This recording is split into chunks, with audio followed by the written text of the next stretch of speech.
예, 여러분 반갑습니다. 여러분들하고요, 사회복지 실천 기술론 22회 기출문제 같이 풀어보도록 하겠습니다. 기출문제는 잘 아시겠지만 나눔의 집 책 중에 회차별 기출문제집에 잘 담겨져 있고요. 여기에는 5년간 거, 그러니까 지금 18회부터 22회까지 담겨져 있습니다. 참고로 IMPAS에 들어오시면 5년간 뿐만 아니라 12회 기출문제부터 문제를 보실 수 있고 강의를 들으실 수 있기 때문에 여러분들이 적극 활용하셔서, 우리가 기출은 곧 매뉴얼이다 라고 하잖아요. 여기 그런 말 있잖아요. 기출문제는 결국 또다시 기출문제가 된다. 예, 정말 그런 부분들이 있거든요. 그렇기 때문에 여러분들이 잘 활용하시기를 바랍니다. 자, 그렇다면 22회 사회복지 실천 기술론 어떤 문제들이 나왔고, 또 23회는 어떻게 준비해야 될까, 전반적으로 문제는 좀 쉬웠나 어려웠나, 이런 얘기 조금 하고 가겠습니다. 22회 사회복지 실천 기술론 좀 보면요, 실천 모델, 가족 치료 모델, 실천 모델 전반 여러 모델들 나오잖아요. 그 모델들하고요. 그 다음에 가족 치료 모델, 가족 치료 모델도 한두 가지가 아니죠. 그 다음에 개입 기술 중에서 이론을 상세하게 살펴보는 문제나 사례를 분석하는 문제들이 나오고 나왔었고 이번에도 나왔는데, 상대적으로 22회는 이런 어떤 사례를 분석하는 문제들이 나오긴 했으나 어때요? 그렇게 고난이도가 나오진 않아서 점수 획득이 좀 쉬웠을 것이다 라는 거예요. 그래서 22회가 상대적으로, 우리가 보통 2교시 그 학생들이 기술론 쉬울 줄 알았는데 시험 보고 나오면 생각보다 어려웠고 시간 오래 걸렸다 그러거든요. 기술론이 상대적으로 조금 어렵다는 얘기들 해요. 근데 22회는 조금 쉽지 않았나라고 평가를 하고 있고요. 그럼에도 불구하고 22회에 조금 낯선 문제 유형들이 있었어요. 예컨대 정신분석 모델의 개입 과정을 순서대로 나열하라, 이런 것들. 그러니까 보통 순서대로 나열하시오 과정 문제가 나오면 역량 강화 모델이 조금 많이 나오고 역량 강화와 관련된 그 과정 문제가 많이 나왔는데, 정신역동, 프로이드의 정신역동 개입 모델의 개입 과정 순서대로 나열하는 게 나왔고요. 그 다음에 위기 개입 부분에서 이제 또 과정별 문제가 좀 나와서 학생들이 조금 어려웠던 것 같고요. 23회, 이 얘기 너무 재밌죠? 22회 시험을 기준으로 생각하면 절대 안 된다. 예, 기술론이 좀 어렵게 나오고 학생들 시간 많이 걸린다 이런데, 22회가 상대적으로 좀 쉬웠습니다. 그렇기 때문에 공부를 그 수준에 맞추시면 안 된다라는 거죠. 예, 그래서 사례제 시험 문제가 좀 더 고난이도로 얼마든지 나올 수 있고요. 그 다음에 실천론 앞부분에 여러 모델들이 있잖아요. 예, 과제 중심 모델, 심리사회 모델, 인지행동 모델 뭐 있는데, 모델들 간의 비교, 이런 부분들 얼마든지 어렵게 낼 수 있고 종합 문제 형태로 많이 나와서 그런 문제의 고난이도, 그러니까 난이도 조절에 따라 득점의 편차가 크게 나타날 수 있기 때문에 너무 22회 쉬웠다, 여기에 맞춰서 하지 않으셔야 된다라는 거죠. 그래서 어떤 얘기를 하고 있어요. 각 모델의 주요 특징, 개입 기술 정확히 파악하고, 가족 치료 모델도 그렇고, 실천 모델 앞부분도 그렇고, 사례에 적용할 수 있는 수준까지 공부하자. 여러분, 사례에 적용할 수 있는 수준까지 공부하자는 얘기는 뭡니까? 예, 그 얘기는 기본적으로 주요 개념의 명명만 하면 안 되고, 주요 개념 명명만 하면 안 되고, 그것의 명제의 키워드가 잡혀야 사례나 예시에서 답이 보인다, 그 얘기예요. 공부 거기까지 가라, 그거고요. 실천 기술론이 은근히 암기사항이 많습니다. 예, 그런 거 조금 생각하시면서 보시길 바라고요. 제가 22회 문제에 이제 25문항이 어느 챕터에서 어느 정도의 분포도를 갖고 있는지, 이거 빠른 속도로 좀 보도록 하겠습니다. 일단 제일 많이 나온 거는요, 여기 보시면 5문제가 나왔는데 9장, 그 유명한 가족치료 모델입니다. 예, 그래서 어떤 문제들이 나왔는지 키워드를 좀 보면, 보엔의 다사대 가족치료의 개념과 사례, 그 다음에 사티어의 의사소통 유형, 이 사티어 문제도 의사소통 유형이 사례로 응용이 돼서 나왔고요. 헤일리의 전략적 가족 치료의 특징, 이 부분 조금 어려웠을 수 있어서 제가 추가 설명해 드릴 거고요. 그 다음에 해결 중심 모델, 해결 중심 모델은 정말 꾸준히 많이 나와요. 그동안은 질문 기법에 대해서 많이 나왔는데 이번에는 목표 설정 원칙에 대해서 문제가 좀 나왔고요. 각 치료 모델의 개인 목표 종합 비교. 예, 그래서 이번에는 여러 그 치료 모델의 목표 차원에서의 종합 비교, 종합 문제들 많이 나온다 그랬잖아요. 그런 게 나왔고요. 예. 그 다음에 이제 네 문제 나온 부분이 여기 11장인데요. 여기는 집단 부분이에요. 집단에서도 집단의 발달 단계 부분입니다. 개방형 집단과 폐쇄형 집단의 비교 부분 나왔고요. 집단 사정의 자료, 그 다음에 집단의 종결, 중간 단계 계획 기술, 종결 단계에서의 과업, 이런 게 나왔어요. 그러니까 집단의 과정에서도 각 과정마다 해야 되는 과업을 연결할 수 있는가. 기본서 강의할 때 자꾸 그런 강조를 드리는 이유는 그런 유형의 문제가 고전적 문제 패턴으로 반복적으로 나오기 때문입니다. 자, 그래서 이제 봤더니 기출이 높은 부분이 9장의 가족치료 이론 나오는 부분하고 그 다음에 집단이 꾸준히 높았는데 이번엔 봤더니 집단 발달에서 더 많이 나왔다 그랬고요. 세 문제는 집단에 대한 실천 전반적인 내용을 담고 있는 부분인데요. 집단 실천의 장점, 역기능적 집단의 특징, 그 다음에 집단을 분류하는 모델, 이 부분에서 나왔습니다. 자, 그렇게 해서 우리가 한 세 문제까지 비중 있게 나온 거는 어떤 건가 봤고요. 이번엔 두 문제 나온 거 좀 빠르게 볼까요? 1장 사회복지사가 가져야 될 지식, 그 다음에 비자발적 클라이언트에 대한 공감. 예, 그래서 비자발적 클라이언트에게 어떻게 개입해야 되나 부분 중에서도 공감과 관련된 게 나왔고요. 그 다음에 이제 3장에서는 심리사회 모델의 특징, 계획기법. 근데 여기서도 각 실천 모델의 계획기법 종합으로 나왔어요. 예, 그래서 종합 형태로 아까 가족치료에서도 여러 가족치료 종합 비교 나왔는데 이번에 심리사회 모델에서 정답이 심리사회 모델인 문제가 나왔더라도 결국은 모델별 비교하는 문제가 나왔다. 종합할 수 있어야 된다. 예, 요런 문제가 나왔다는 거고요. 그 다음에 인지행동 모델의 계획기법, 각 실천 모델의 주요 특징 및 종합. 예, 그래서 여러분들이 요즘에 이 종합 문제가 하나의 그 큰 흐름 중에 하나다라는 걸 꼭 기억을 해주세요. 그만큼 단순 암기가 아니라 모델 간의 차이를 알고 있는가. 왜 특히 기술론에서는 왜 더 그럴까요? 기술의 핵심이 클라이언트에 맞도록 여러 가지 모델을 두고 선택, 적용하는 능력이기 때문에 더 그런 것 같습니다. 그래서 그런 부분 봐주시고요. 그 다음에 가족체계 관련, 가족 부분에서 7장, 가족 관련 개념과 가족의 변화인데요. 이 부분이 나왔고요. 여기서 좀 연달아 설명하면 8장 이 부분도 가족이거든요. 가족에 대한 사정이에요. 근데 이 부분이 요번에는 문제가 나오지 않았다라는 거죠. 예, 그래서 그 부분들 좀 보시고요.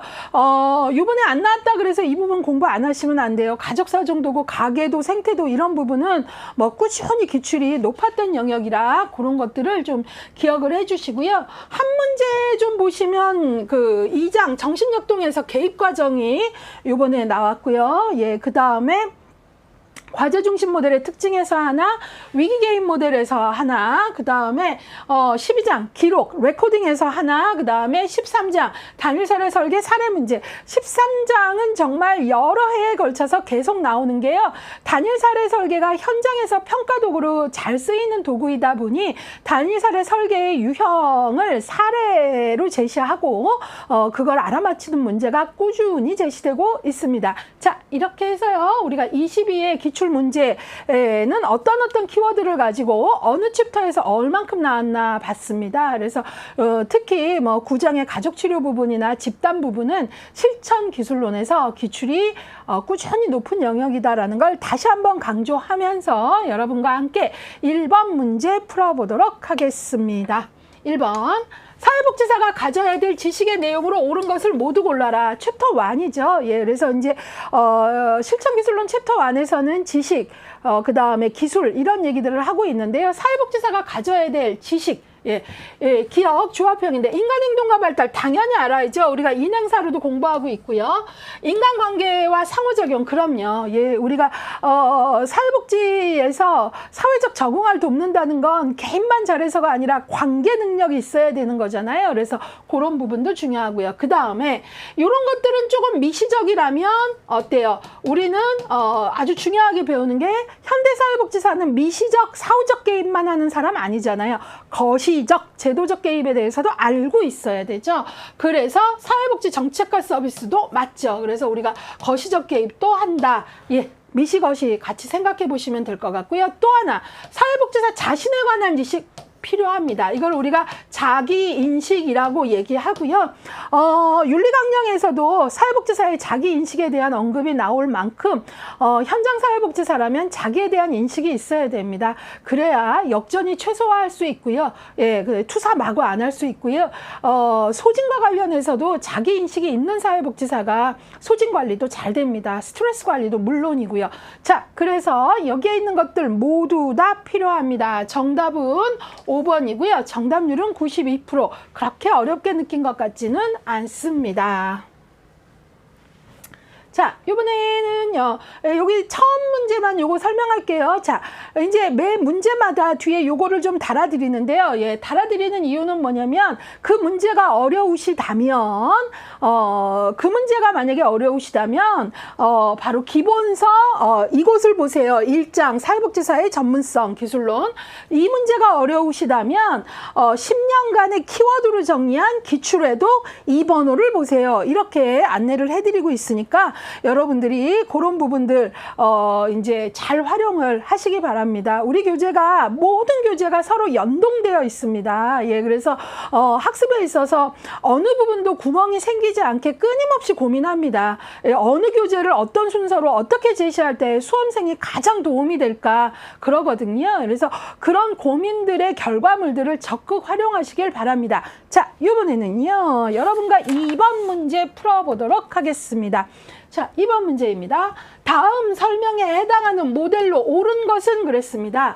박스 안에 어떤 모델, 실천 모델 여러 가지 있죠. 예, 뭐 여기 나와 있듯이 심리사회 모델, 위기개입 모델, 해결 중심 모델, 인지행동 모델, 과제 중심 모델, 뭐 정신분석 모델 여러 가지 있는데 각 모델마다 특징이 있을 거 아닙니까? 근데 지금 박스에서 제시된 것들은 어떤 모델에 대한 거냐라는 겁니다. 첫 번째, 구조화된 개입이에요. 구조화된 개입을 하는 모델은 크게 우리가 배우는 모델 중에 두 가지가 있습니다.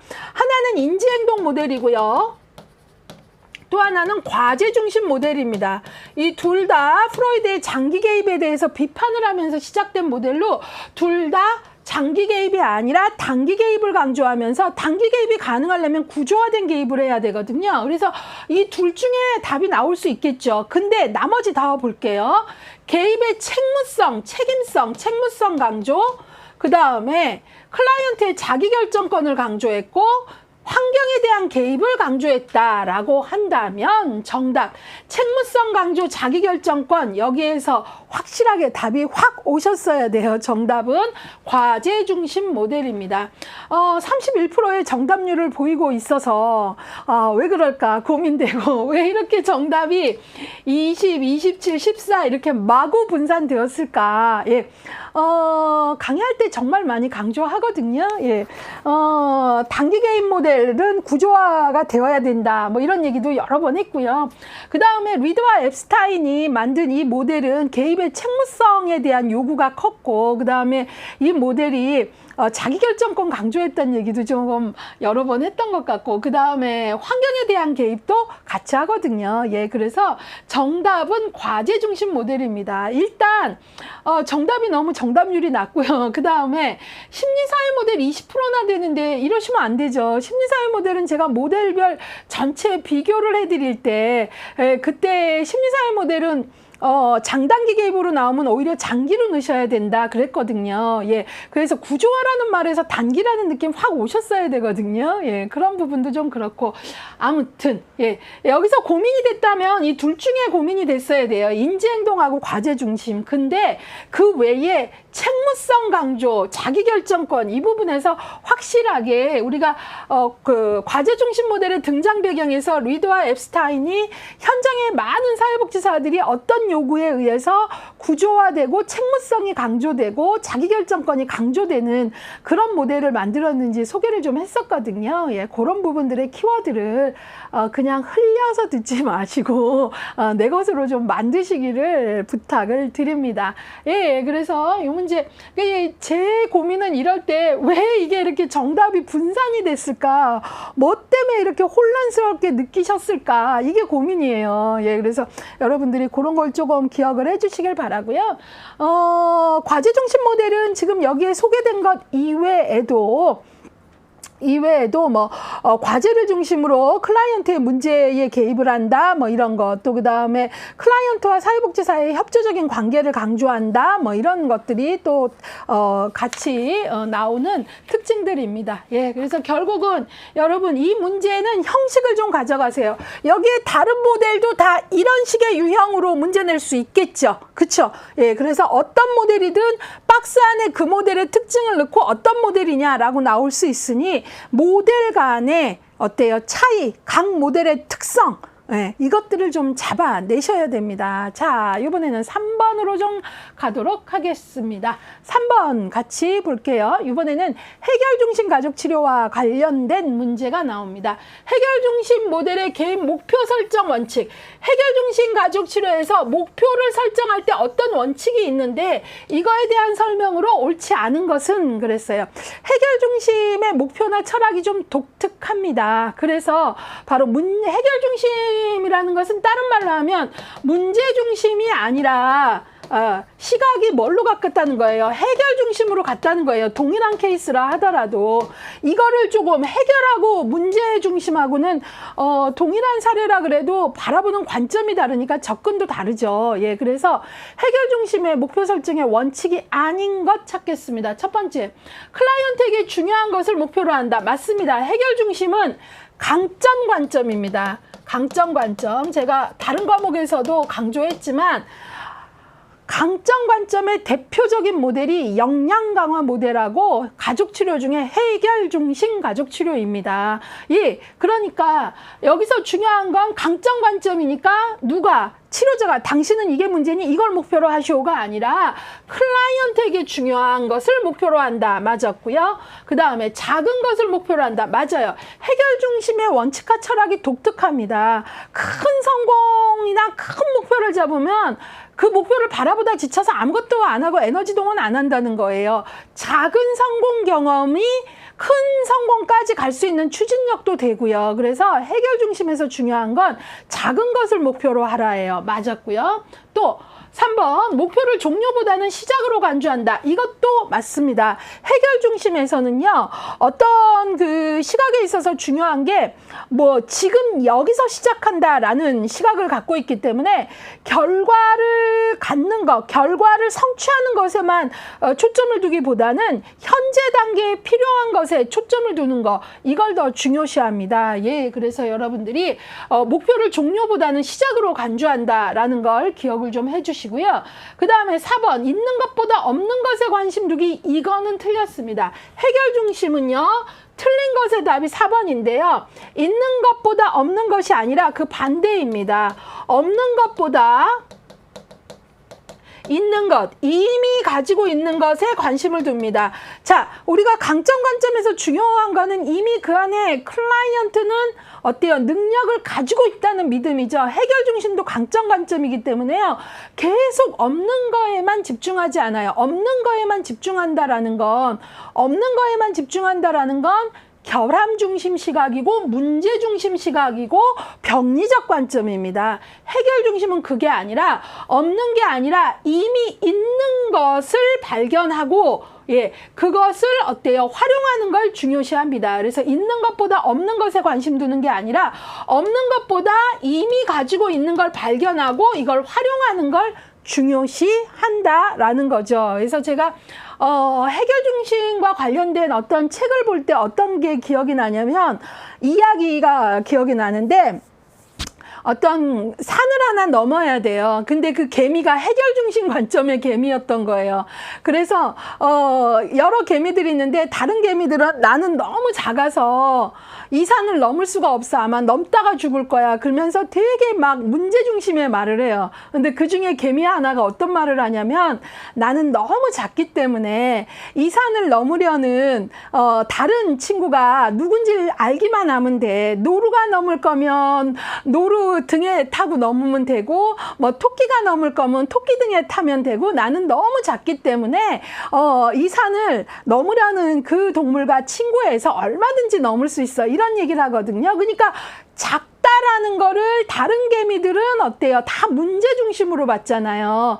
근데 이 개미는 작다라는 것도 어때요? 하나의 능력으로 봅니다. 예, 그래서 없는 게 아니라 이미 내가 작은 건 나에게 중요한 능력이라고 봐서 누가 넘을지만 안다면 그 친구하고 내가 이야기하고 친구가 되어서 같이 넘으면 되고, 내가 너무 작아서 그 친구 등에 타도 그 친구는 하나도 안 힘들 것이며, 나는 그 친구에게 힘을 서로 주고받으면서 건널 수 있어, 뭐 이런 얘기를 하거든요. 예, 그걸 보면은 말 그대로 그 개미는 어때요? 강점 관점에 개미이고 문제 중심이 아니라 어때요? 나는 작기 때문에 크지 못하다, 없는 거에 초점을 둔 게 아니라 작은 것마저도 이미 있는 거고 좋은 강점으로 본 거죠. 예, 그런 걸 좀 기억을 하시면 좋겠어요. 그래서 옳지 않은 것은 4번입니다. 해결 중심은 있는 것보다 없는 것에 관심을 두는 게 아니라 강점 관점이기 때문에 없는 것 계속 결함을 말하는 게 아니라 작은 것 결함으로 말하는 게 아니죠. 크지 못하다, 큰 게 없다라는 게 아니라 난 작은 것조차도 나에게는 있는 것으로 봤다라는 거죠. 예, 그래서 틀린 것은 4번이고요. 5번, 목표 수행은 힘든 일이라는 걸 인식한다. 그럼요. 해결 중심이라 하더라도 목표를 달성하는 과정은 힘들다. 그러나 해결 중심에서는 그걸 인식하면서도 어떤 얘기를 하냐면, 목표를 달성하는 그 자체만 중요한 게 아니라 목표를 달성하기 위해 당신이 노력을 시작했고 현재 노력하고 있다면 이미 당신은 어때요? 성공이라는 시각이에요. 그래서 해결 중심이 강점 관점이라는 거죠.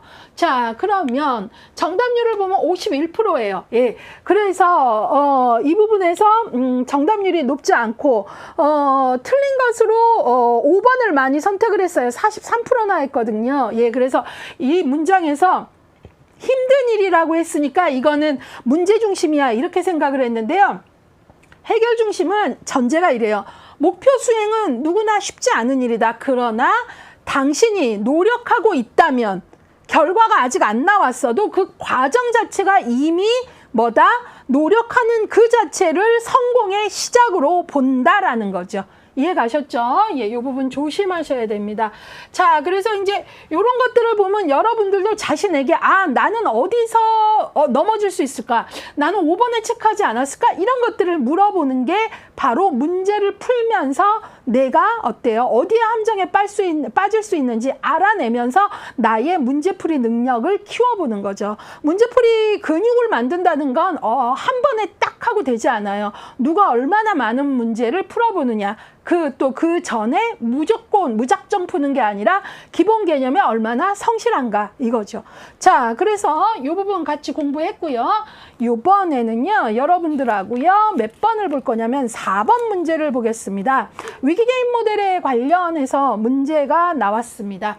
위기게임 모델의 중간 단계 활동으로 옳지 않은 것은 그랬어요. 자, 우리가 이제 위기게임과 관련돼서 이제 우리 교재에도 여러 학자의 여러 모델이 나옵니다. 위기게임과 관련돼서는 여러 학자들이 이야기를 하기 때문에 이제 우리가 그것들을 다 아우르기가 쉽지는 않은데, 위기개입의 중간 단계 활동으로 옳지 않은 것. 1번, 위기 상황에 대한 초기 사정을 실시한다. 이건 어떤 면에서 답이 되게 금방 나올 수 있는 거예요. 왜냐하면 중간 단계라는 것은 위기와 관련돼서 무언가를 개입을 제대로 하면서 필요한 변화를 위한 노력을 하는 거거든요. 그렇기 때문에 초기 사정, 초기라는 말을 했잖아요. 그래서 옳지 않은 건 1번인 거죠. 초기 사정은 말 그대로 초기 단계에 해야죠. 예. 지금은 초기 단계가 아니라 중간 단계잖아요. 그래서 초기 사정은 초기 단계. 그러나 필요하면 재사정을 할 수 있다라는 것까지도 강조는 합니다. 예. 그래서 옳지 않은 건 1번이에요. 근데 중요한 건 나머지를 통해서 어때요? 중간 단계 해야 될 일을 정확히 인식을 해야 된다라는 거죠. 이거 정답률 한번 보면요. 1번이 틀린 것이라고 한 친구들이 51%고요. 5번에 32%나 표시를 했어요. 왜 그랬을까? 그게 중요하겠죠. 그래서 이런 것들을 좀 설명을 할게요. 일단 보겠습니다. 2번. 클라이언트의 일상생활에 활용될 수 있는 자원과 지지 체계를 찾아낸다. 이거 중간 단계 너무 중요하죠. 왜? 이 위기를 극복할 수 있는 변화 노력에 있어서 중간 단계가 변화를 이루는데 자원을 찾고 지지 체계를 찾는 건 너무너무 필요한 일이니까 얘는 당연히 맞고요. 3번, 목표 달성을 위한 구체적인 과제들에 대해 작업한다. 그럼요. 중간 단계는 말 그대로 변화와 관련된 거기 때문에 목표를 달성하기 위한 구체적 과제를 수행한다 함은 목표로 향해 나아가는 거잖아요. 그쵸? 그 과제를 했더니 목표로 다가가는 거죠. 자, 그 다음에 위기 사건 이후 상황과 관련된 자료들을 보충한다. 그럼요. 중간 단계에 계속 점검을 하면서 뭘 해야 돼요? 중간 단계 위기 상황 이후 어떤 것들이 지금 수정을 해야 되지? 어떤 걸 좀 보충해야 되지? 이 점검을 통해서 중간 단계는 바로 개입의 핵심이고 점검을 하는 단계니까 맞는 거죠. 5번. 현재 위기와 관련된 과거 경험을 탐색한다. 여기에 틀린 것으로서 32%나 표시를 했어요. 제가 볼 때 이 부분에 대해서 학생들이 이제 실수를 한 거는 물론 공부를 전혀 안 했기 때문에 그럴 수도 있는데 공부한 학생도 넘어질 수 있었던 이유가 아마도 그거 같아요. 우리 교재 보면 라포포트에 위기 개입에 있어서 기본 목표와 추가 목표가 있죠. 그래서 기본 목표 4가지가 너무나 중요하고 제가 기본 목표 위기로 인한 증상 완화 혹은 제거, 위기 이전 상태의 기능 회복 이런 얘기했고 추가 목표에서 과거를 볼 수 있다. 그러나 위기는 말 그대로 위기이기 때문에 기본 목표에 성실해야 된다. 이런 설명을 했고 그게 라포포트 이론의 핵심이에요. 이거는 우리 교재뿐만 아니라 모든 위기 개입에서 위기 개입은 초점 있는 개입으로 위기 이전 상태의 기능 회복 이게 우선이에요. 맞는데 그거를 어떻게 생각한 거냐면 절대 추가 목표는 하면 안 되라고 생각을 한다면 여기다가 틀린 것으로 체크를 하는 거죠. 근데 그게 아니라 추가 목표 필요한 경우에 대해서는 어때요? 과거 탐색을 할 수 있는 거죠. 그래서 추가 목표가 필요한 경우 할 수 있으니까 나오는 거지 절대 하면 안 되면 추가 목표라는 걸 왜 만들겠어요. 그래서 바로 여기에서 현재 위기와 관련된 과거 경험을 탐색한다 만든 거예요. 예컨대 어떤 경우가 그러냐면 가장 대표적인 경우를 예를 들어 드린다면 자살과 관련되는 경우가 과거 탐색을 거의 꼭 해요. 왜냐하면 자살을 시도하신 분들은 반 이상이 이전에 자살을 시도한 경험이 있는 분들이에요. 실제 통계가 그렇게 나오거든요. 그렇기 때문에 자살과 관련된 건 정말 위기 중의 위기인데 그런 경우에 우리가 어떤 거를 검사를 하냐면 자살 위험성 평가에서 이전에 과거에 자살 시도를 또 한 적이 있는지를 탐색합니다. 그래서 여러분들이 라포포트는 기본 목표만 말한 게 아니라 추가 목표도 말했고 추가 목표에서는 기본 목표에 대한 초점 있는 개입을 하되 추가 목표도 필요한 경우 한다. 그리고 그런 필요한 경우에 대표적인 게 자살 경우 같은 경우 자살 위험성 평가에서 이전에 자살 시도를 했는지 이런 경험들을 탐색한다. 이런 식의 정리를 꼭 하시길 바랍니다. 그래서 옳지 않은 것은 1번입니다. 이 문제 조금 유념해서 보시길 바라고요. 이번에는 5번 문제 같이 풀어보도록 하겠습니다. 사회복지 실천 모델과 기법으로 옳지 않은 것은 했어요. 어찌 보면은 좀 종합 문제죠. 문제는 되게 간단한 형식으로 냈지만 여러 가지 모델을 제시하고 여기 보면 1번부터 그 모델의 주요 기법, 모델 그 다음에 여기는 기법에서 옳지 않은 걸 찾아라 라고 했어요. 자, 볼게요. 1번 행동주의 모델 속어 맞죠? 행동주의에서 속어 방법 쓰잖아요. 아무런 반응도 하지 않음으로써 문제 행동이 감소하도록 하는 게 속어잖아요. 맞았고요. 해결 중심 모델에서 대처 질문. 해결 중심에서는 질문 기법을 많이 쓰죠. 그래서 대처 질문을 통해서 이 클라이언트의 강점을 발견하도록 노력하잖아요. 얼마나 힘든 상황에서도 그렇게 힘든 상황에서도 어떻게 이렇게 애들을 밝게 키우셨어요? 뭐 당신 안에 그 강점이 뭔가요? 이런 것들이 바로 대처 질문의 패턴이잖아요. 그래서 클라이언트의 강점 발견을 위해서 많이 쓴다고 했어요. 맞았고요. 해결 중심하면 여러 질문 기법 반드시 아셔야 돼요. 그 다음에 과제 중심 모델 유형 역동성 고찰. 아이고 이거 완전히 틀렸죠? 정답. 틀린 것의 답은 3번입니다. 유형 역동성 고찰은 무슨 모델입니까? 심리사회 모델이죠. 심리사회 모델에서 우리가 중요한 개입 기법 중에 직접적 개입 기법 뭐 외웠습니까? 지직 탐계 유발.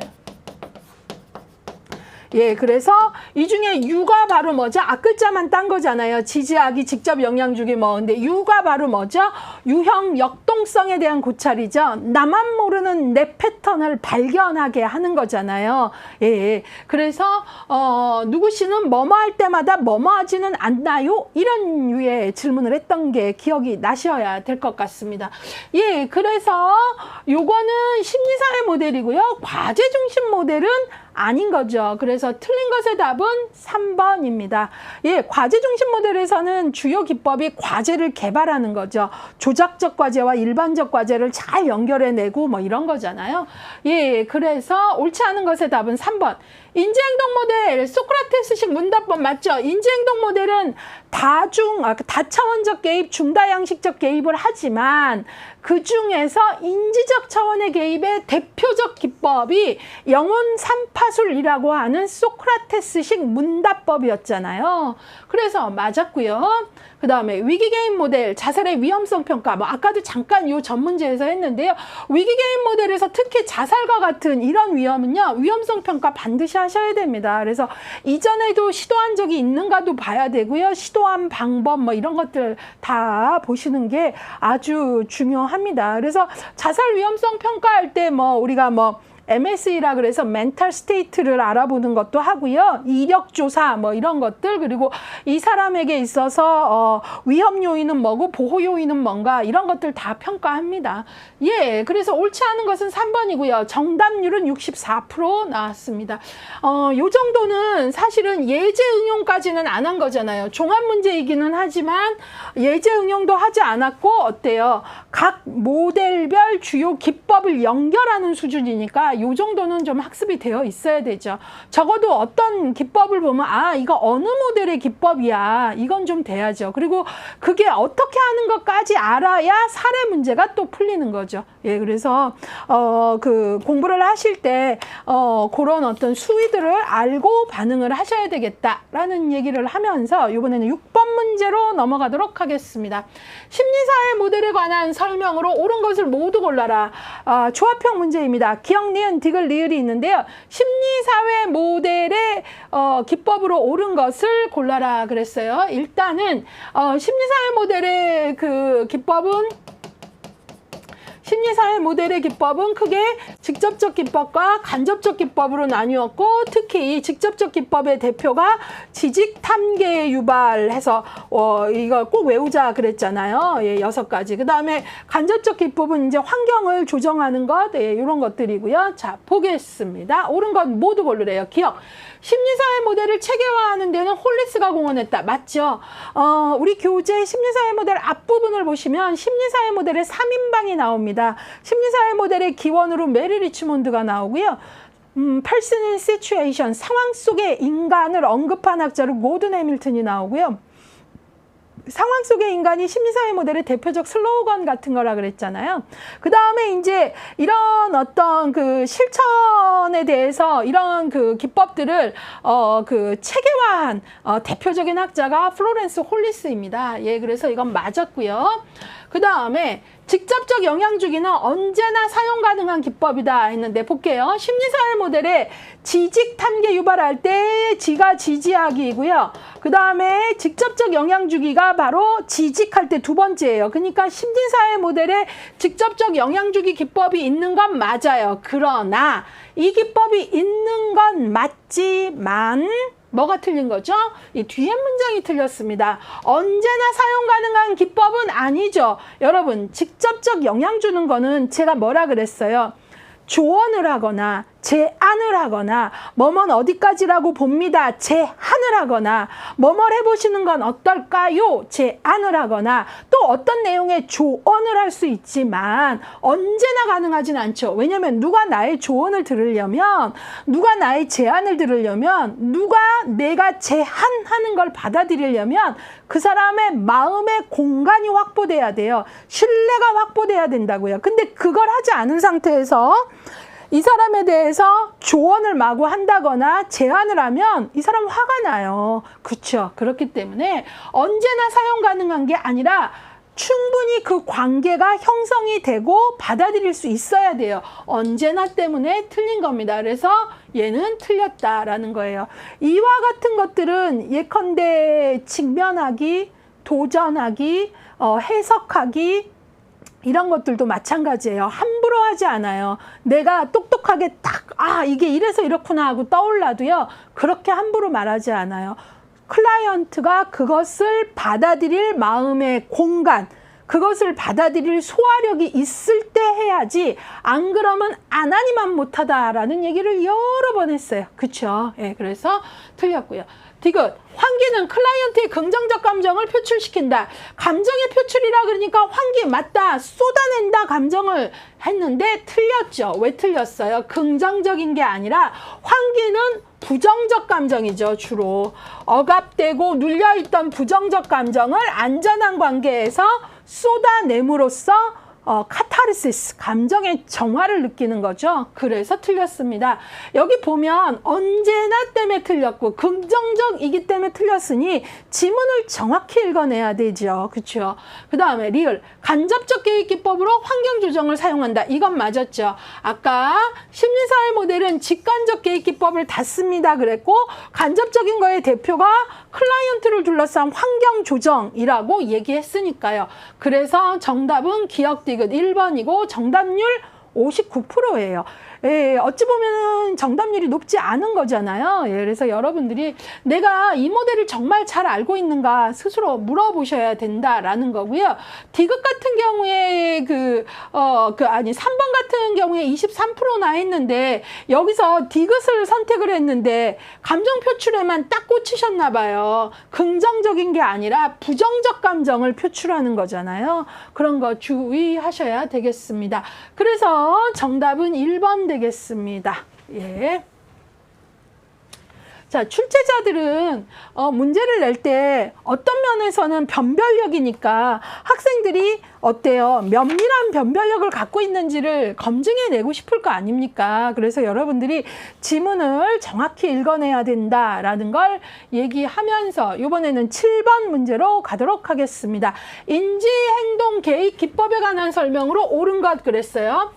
기술론이 이제 기법에 대한 문제가 많다 보니 설명이 길어져서 해설이 좀 길어지는 특성이 있는데, 어쨌든 문제는 계속, 기술론은 정말 적용 능력이기 때문에 기법에 대한 설명을 안 할 수가 없어요. 근데 자, 인지행동 모델의 계획 기법, 일단 행동 시연, 쉐핑, 그 다음에 유머 사용, 그 다음에 행동 시연, 이거 쉐핑이 아니죠. 리허설 말하는 겁니다. 행동 조성이 쉐핑이죠. 리허설. 그 다음에 연습한다라는 거죠. 예, 그 다음에 유머 사용, 예, 그 다음에 내적 의사소통의 명료화, 역설적 의도, 그 다음에 이완 훈련. 예, 이런 것들 다 인지행동에서 쓰는 기법입니다. 근데 중요한 건 이 기법들에 대해서 옆에서 설명을 하고 있는데 명령과 설명의 내용이 정확히 맞는 거 하나를 찾는 거예요. 그러니까 이 문제가 은근히 정확한 변별력을 요구하는 거죠. 예, 자 볼게요. 첫 번째 행동 시연. 관찰학습 과정을 통해 클라이언트가 시행착오를 거치지 않고 행동할 수 있도록 한다. 틀렸죠.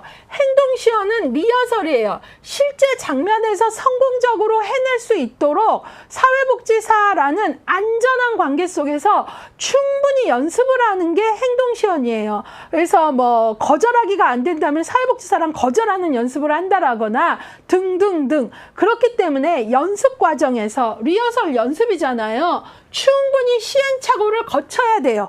그러면서 시행착오를 거치면서 이 행동시연 리허설을 통해서 줄여나가는 거예요. 시행착오를. 근데 여기서 시행착오를 거치지 않는다 그래서 틀린 거죠. 이해 가셨죠? 예. 자, 왜냐하면 중요한 건 행동시험 똑같은 리허설이라고요, 영어로. 그걸 통해서 실제 장면에서 잘하자는 거잖아요. 그러니까 실수를 겁내면 더 못하죠. 충분히 리허설할 때 실수해도 그때부터 다 고치면서 단단해져서 진짜 장면에서 잘해야 되는 거예요. 이해 가셨죠? 예. 자, 그 다음에 유머 사용. 인지적 기법의 하나로 비합리적 신념에서 오는 불안을 감소시키는 데 유용하다 그랬는데요. 아니에요. 제가 어떤 말을 했어요? 인지 행동 모델은 다차원적 기법을 쓰는데 인지적 기법, 정서적 기법 여러 가지가 있다라고 얘기했잖아요. 근데 유머는 인지적 기법이 아니라 정서적 기법이에요.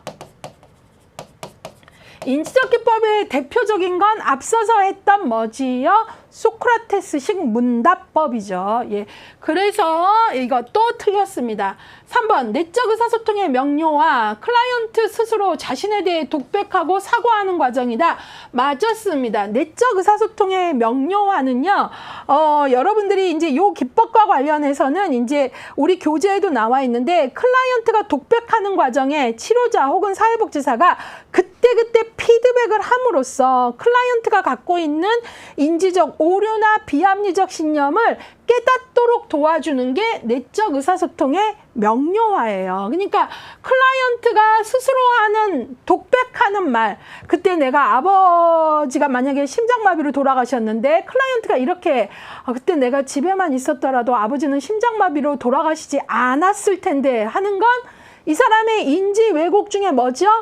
지나친 개인화의 오류를 겪고 있죠. 안 좋은 일은 다 나 때문이다 라고 생각하는 이 사람의 그때 내가 집에만 있었더라도 아버지가 안 돌아가셨을 텐데 심장마비로, 이거는 이 사람의 인지적 오류잖아요. 그럴 때마다 치료자 혹은 사회복지사가 그 독백하는 내용에 대해서 피드백을 하는 거예요. 아셨죠? 예. 그게 지나친 개인화의 오류라는 걸 깨닫도록 피드백을 하는 거죠. 예. 그렇게 해서 내적 의사소통이 더 왜곡되지 않고 명료화되도록 하는 겁니다. 그래서 요거는 맞는 겁니다. 옳은 것은 3번이고요. 4번. 역설적 의도. 클라이언트가 역기능적 사고를 인식하고 이를 현실적 사고로 대체하도록 하는 거 아니죠. 역설적 의도는 그게 아니라 여러분들 잘 아시겠지만 정반대의 행동을 하도록 함으로써 문제를 다른 관점에서 보게 하는 거잖아요. 그래서 우리 부부는 맨날 너무 싸워서 못 살겠어요. 그럴 때 역설적인 게 뭐예요? 어떻게 하면 안 싸울까가 아니라 매일매일 시간 정해서 저녁 식사하시고 30분씩 공원에 나가서 꼭 싸우세요. 이런 것들이 역설적 의도잖아요. 지금 이 설명 아니잖아요. 예, 그래서 정반대되는 행동을 하도록 하는 게 역설적, 패러독스하다 그러잖아요. 예, 그래서 틀렸습니다. 5번 이완훈련, 릴렉스 하는 거죠. 클라이언트가 가장 덜 위험한 상황에서 가장 위협적인 상황까지 순서대로 제시하는 거는 이완훈련이 아니죠. 가장 덜 위험한 거에서 가장 위험한 것까지 가도록 하는 거, 이런 두려움을 치료하고 이런 불안에 대한 치료를 하는 거, 가장 약한 것에서 막 약한 것에서 어떤 긴장이 팍 올라오면 긴장과 함께 갈 수 없는 이완 훈련을 해서 그 정도는 할 수 있겠어요. 다음 이렇게 가서 큰 두려움에 대해서까지 내가 적응할 수 있게끔 하는 거, 바로 뭐죠? 체계적 둔감하죠. 예.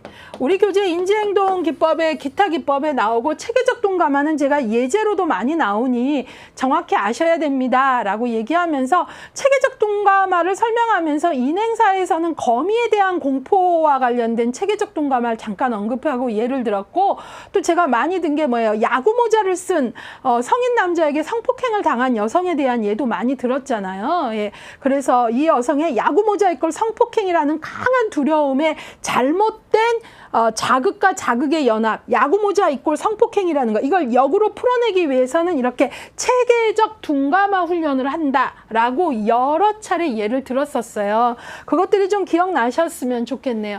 자, 그래서 옳은 것은 몇 번? 3번입니다. 정답률 보시면 38%밖에 안 돼요. 그러니까 이런 문제를 되게 어렵게 느끼시는 거예요. 그러니까 기술로는 뭐예요? 기술입니다. 현장에서 기법의 명명, 행동시험, 응, 들어봤어. 이거 내적 의사소통의 명령화 들어봤어로는 현장에서 나는 하나도 도움이 안 돼요. 내가 현장에서 상대의 성장에 도움이 되기 위해서는 그 기법을 내가 쓸 수 있는 숙련성이 있어야 돼요. 그걸 기술이라 그래요.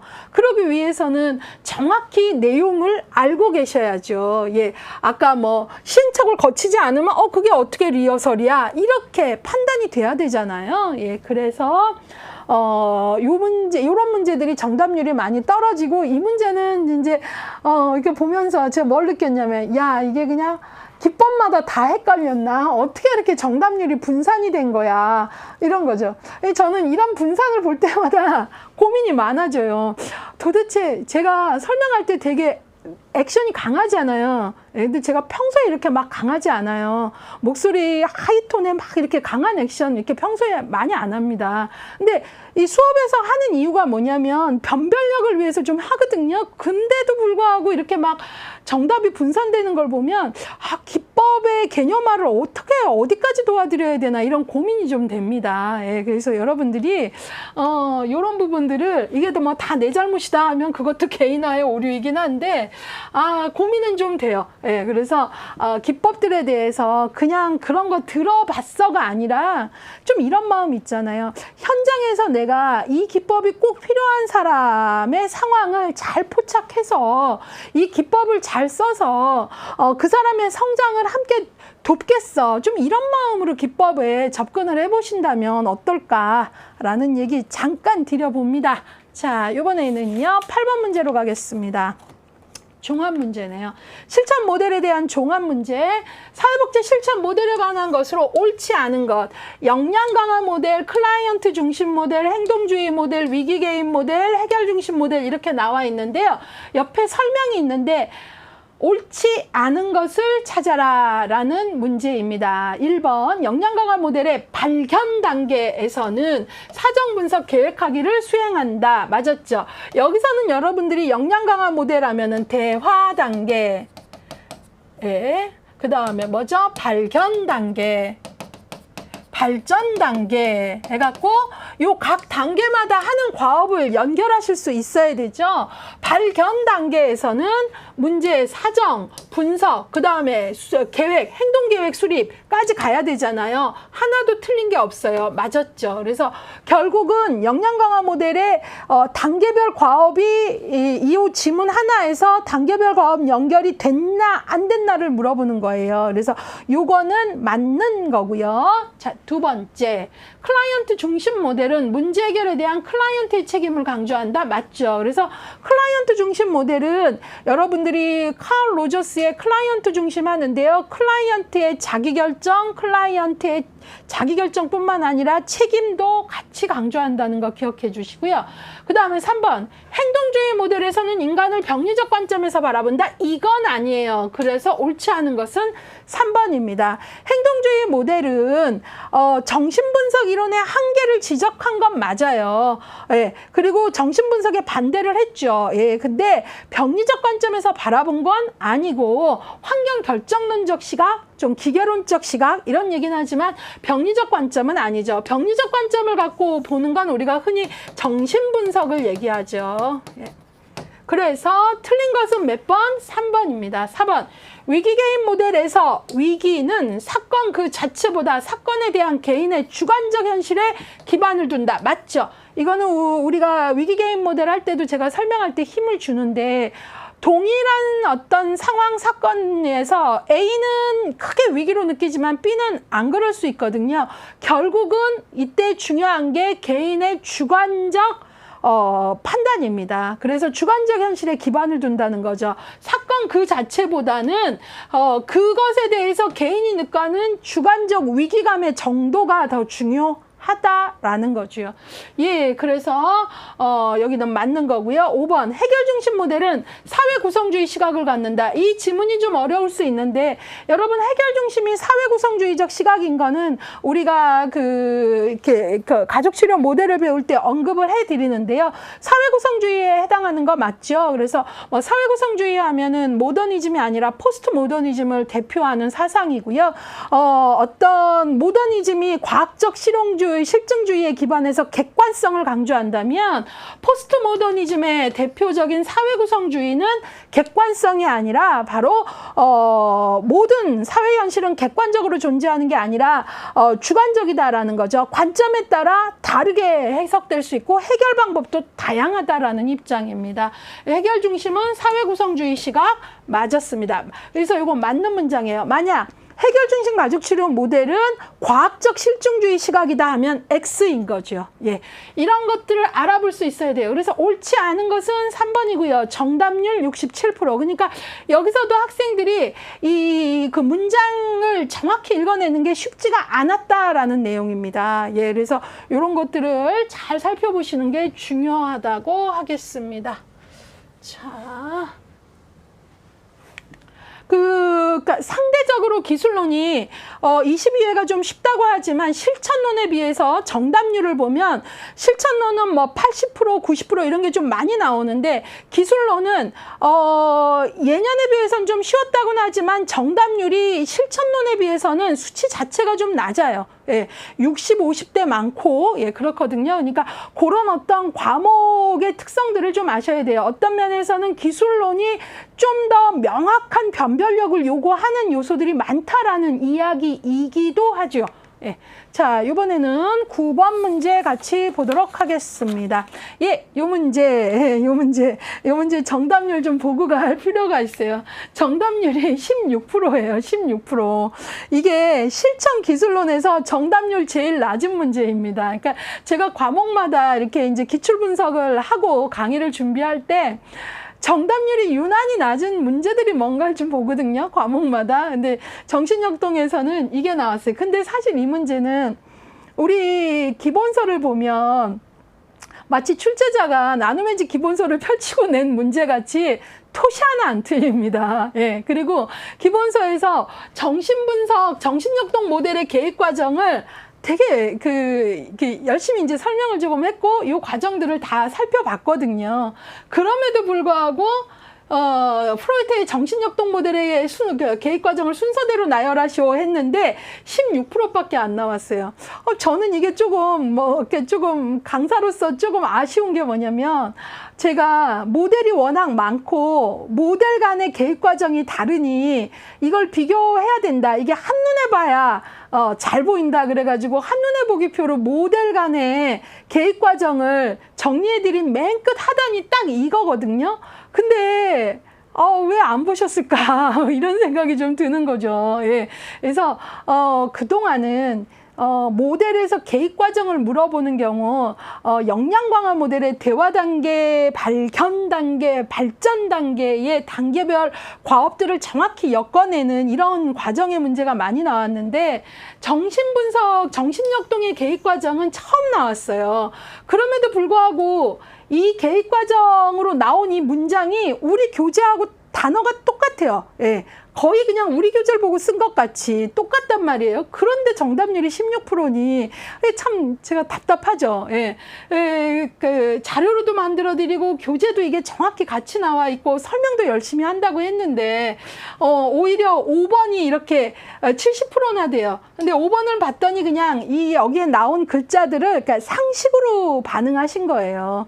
예. 자, 그러니까 아무튼 그런저런 얘기는 좀 제외하고 계획과정 첫 번째 뭐냐 그랬어요. 여기 보면 기억, 동일시를 위한 자아구축 단계, 니은, 클라이언트의 자기 이해를 원조하는 단계, 디귿, 관계 형성 단계, 리을, 클라이언트와 독립된 자아 정체감을 형성하도록 하는 단계였는데 정답은 4번인데 첫 번째 관계 형성. 예, 5번도 지금 70%나 되는데 디귿은 같이 잘 찾은 거죠. 일단 관계 형성해야지 라고 1번이죠. 예, 그 다음에 두 번째 원래는 답은 두 번째 단계가 동일시를 위한 자아 구축인데 거기에서 니은으로 갔어요. 클라이언트의 자기 이해를 원조하는 단계. 그러니까 이 니은으로 가신 분은 그냥 공부한 거는 상관없이 아니면 공부를 안 했거나 그냥 여기서 느낌으로 하신 거예요. 근데 그게 70%나 나온 거죠. 예, 그게 아니고 제가 설명했잖아요. 관계 형성한 다음에는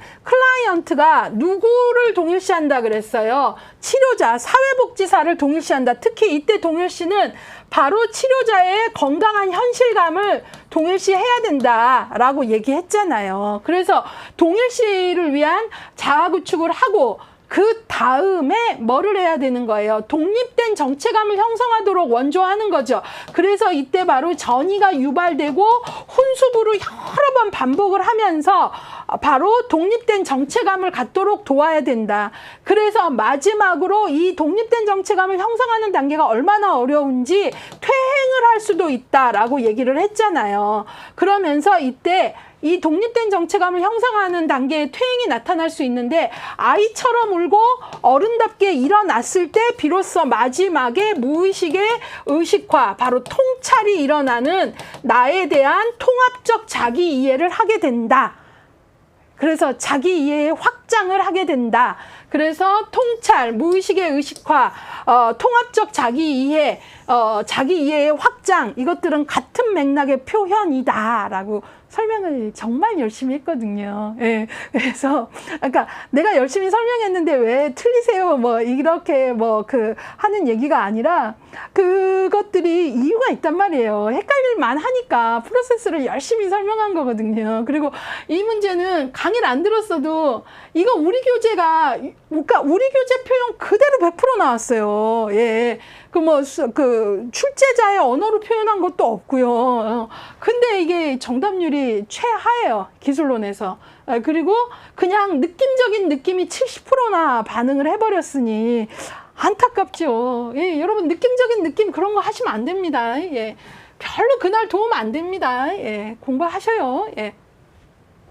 자, 그래서 이 부분은 제가 부탁을 드릴게요. 이 부분이 그래도 못 알아듣겠다. 그러면 여러분 강의로 쌓는 기본 개념 2장 정신역동 가면 그 과정, 이거 초반 과정에 나오거든요.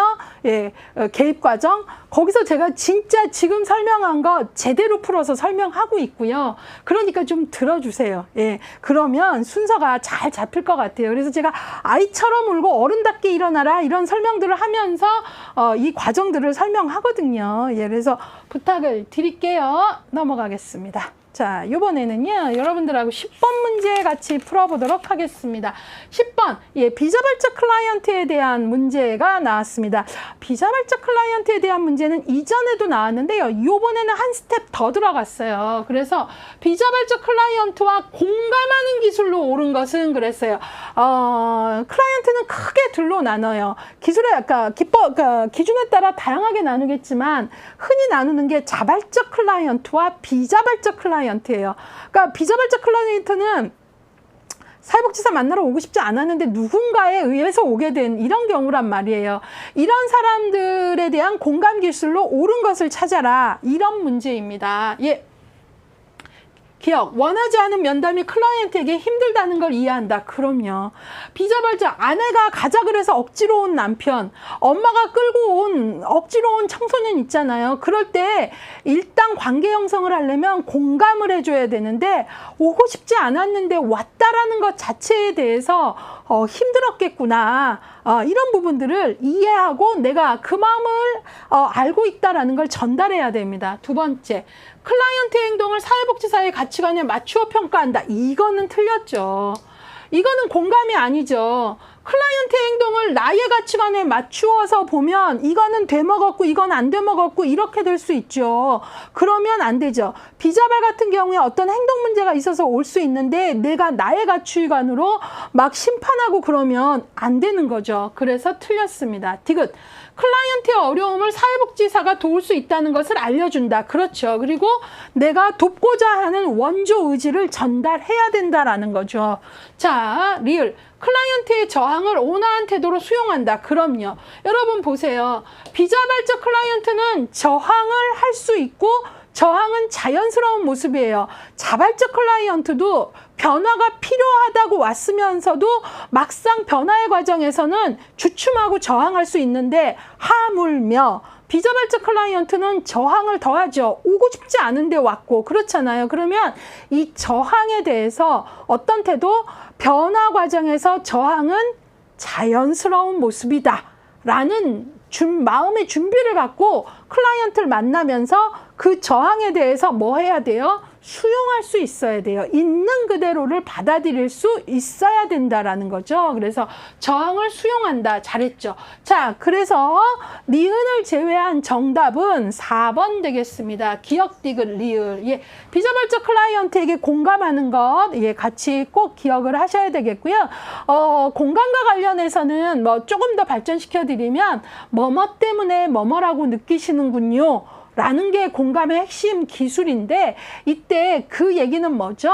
클라이언트 입장의 감정을 이입한다는 거예요. 그래서 바로 원하지 않는 면담을 와서 힘들겠구나. 바로 클라이언트 그 상황에 그 사람의 입장에 감정을 이입하고 그 힘듦을 내가 이해한다고 전달하는 것. 그래서 공감을 하려면 핵심 기술이 2개가 필요해요. 더 상세한 내용으로 들어가면 첫 번째가 감정을 이입하는 능력입니다. 예, 감정이입의 능력이죠. 그 사람의 그 입장이 되는 거. 2번째가 감정을 이입했기만 하면 안 되고요. 그 상황에 그 입장을 이해한다는 걸 전달할 수 있는 의사소통 능력이 있어야 돼요. 전달 능력이 있어야 되는 거죠. 말 안 하고 상대가 모른다는 거죠. 이게 공감에서 필요로 하는 핵심 공감의 하위 기술입니다. 이런 개념들을 좀 알고 보면 답이 좀 더 잘 보이겠지요. 정답률 91% 나왔습니다. 예. 이것도 좀 같이 봤고요. 예, 그러면 예, 11번 생태체계 관점, 예, 브롬펜브레너에서 문제가 나왔네요. 생태체계 관점에서 보는 가족에 관한 설명으로 옳지 않은 것은 이랬어요. 예, 여러분 지금 우리가 보는 과목은 기술론이잖아요. 생태체계 관점 하면은 우리가 생각할 때 인행사나 실천론에만 나와야 되는 거 아니야 하는데 아니죠. 얼마든지 나올 수 있죠. 예, 그래서 기술론에서도 생태체계 관점에 대해서 나왔어요. 특히 가족을 바라볼 때 우리가 체계론적 관점, 생태체계적 관점 중요하죠. 그래서 바로 이제 가족에 대한 설명으로 옳지 않은 것, 예, 기술론에선 가족이란 테마가 대단히 중요하잖아요. 예, 그래서 이제 이게 가족 관련 테마와 연결돼서 문제가 나왔습니다. 틀린 것 찾으라는 거예요. 그러니까 생태체계적 관점이라고 하면은 체계 이론하고 생태체계 이론, 생태학 이론이 합해진 거니까 여기에 주요한 개념들이 체계 이론 용어하고 이제 이런 것들이 같이 나오는 거죠. 그래서 항상성, 경직된 경계, 하위 체계, 피드백, 순환적 인과관계 이런 것들이 이제 중요 개념이 나오는데요. 이 개념들의 설명, 가족에 대입을 했을 때 옳지 않은 것, 틀린 것. 1번 항상성, 가족 구성원들의 현재 상태를 유지. 그렇죠. 항상성은 개방체계에서 있는 건데 개방체계이지만 변화가 일정 범위 안에서만 이루어지면서 원래 상태를 유지하려는 속성이잖아요. 그러니까 가족 구성원들이 현재 상태를 유지 맞는 거죠. 2번째, 경직된 경계. 가족이 다수의 복지 서비스를 이용했는데 이게 틀렸네요. 왜냐하면요, 여러분, 가족이요, 여러 복지 서비스를 이용하려면 문 열고 나가야 되죠. 그러면 개방체계라는 거죠.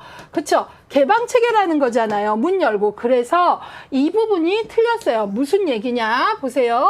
우리가 가족의 내부 경계를 말할 때, 내부 경계, 가족 안으로 들어올 때에는, 내부 경계일 때는 가족이 명확한 경계를 가졌나?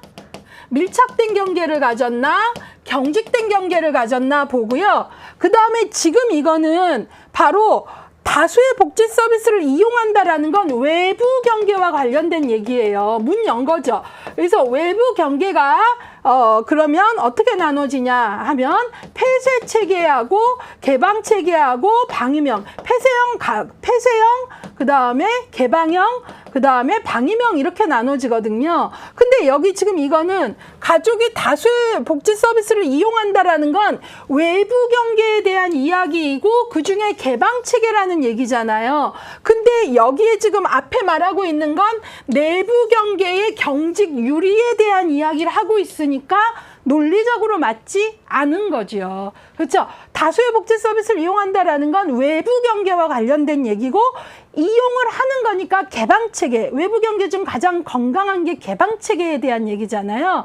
예, 그러니까 여기가 경직된 경계가 아니라 개방된 경계를 말하는 건데 경직을 얘기한 거는 내부 경계에 대한 밀착의 반대를 말하는 용어니까 맞지 않는다라는 거예요. 이해 가셨죠? 예. 자, 그래서 2번 틀렸고요. 하위체계, 가족 구성원들이 경계를 가지고 각자의 기능을 수행한다. 그럼요. 가족 안으로 하위체계에 들어가면 부부 하위체계, 부모 자녀 하위체계 이런 것들이 있잖아요. 그런 것들이 서로 경계를 가지고 각자의 기능을 수행하죠. 그 다음에 피드백, 가족이 사회 환경과 환류를 주고받으며 변화를 도모한다. 그럼요. 피드백 곧 환류잖아요. 그리고 되먹이 과정을 통해서 변화를 도모하는 거 맞았고요. 순환적 인과성, 가족의 한 사람의 행동이 다른 구성원에게 영향을 주어 가족 전체의 변화를 갖는 것. 예, 그래서 순환적 인과성이 바로 생태체계적, 체계론적 관점에서 가족 현상을 바라보는 아주 중요한 시각이다라고 얘기했죠. 만약에 우리가 체계론적 관점이 아니면 순환적 인과성 이런 걸로 못 보고 원인 A 의 결과는 B야 라는 직선적 인과관계라 그랬잖아요. 근데 우리가 체계론적, 생태체계적 관점을 갖는 건 A와 B는 서로 원인과 경과로 맞물려 있어서 한 사람의 행동이 다른 구성원에게 영향을 준다라는 순환적, 상호적 관계잖아요. 예, 그래서 옳지 않은 것은 2번이고요. 정답은 91%입니다.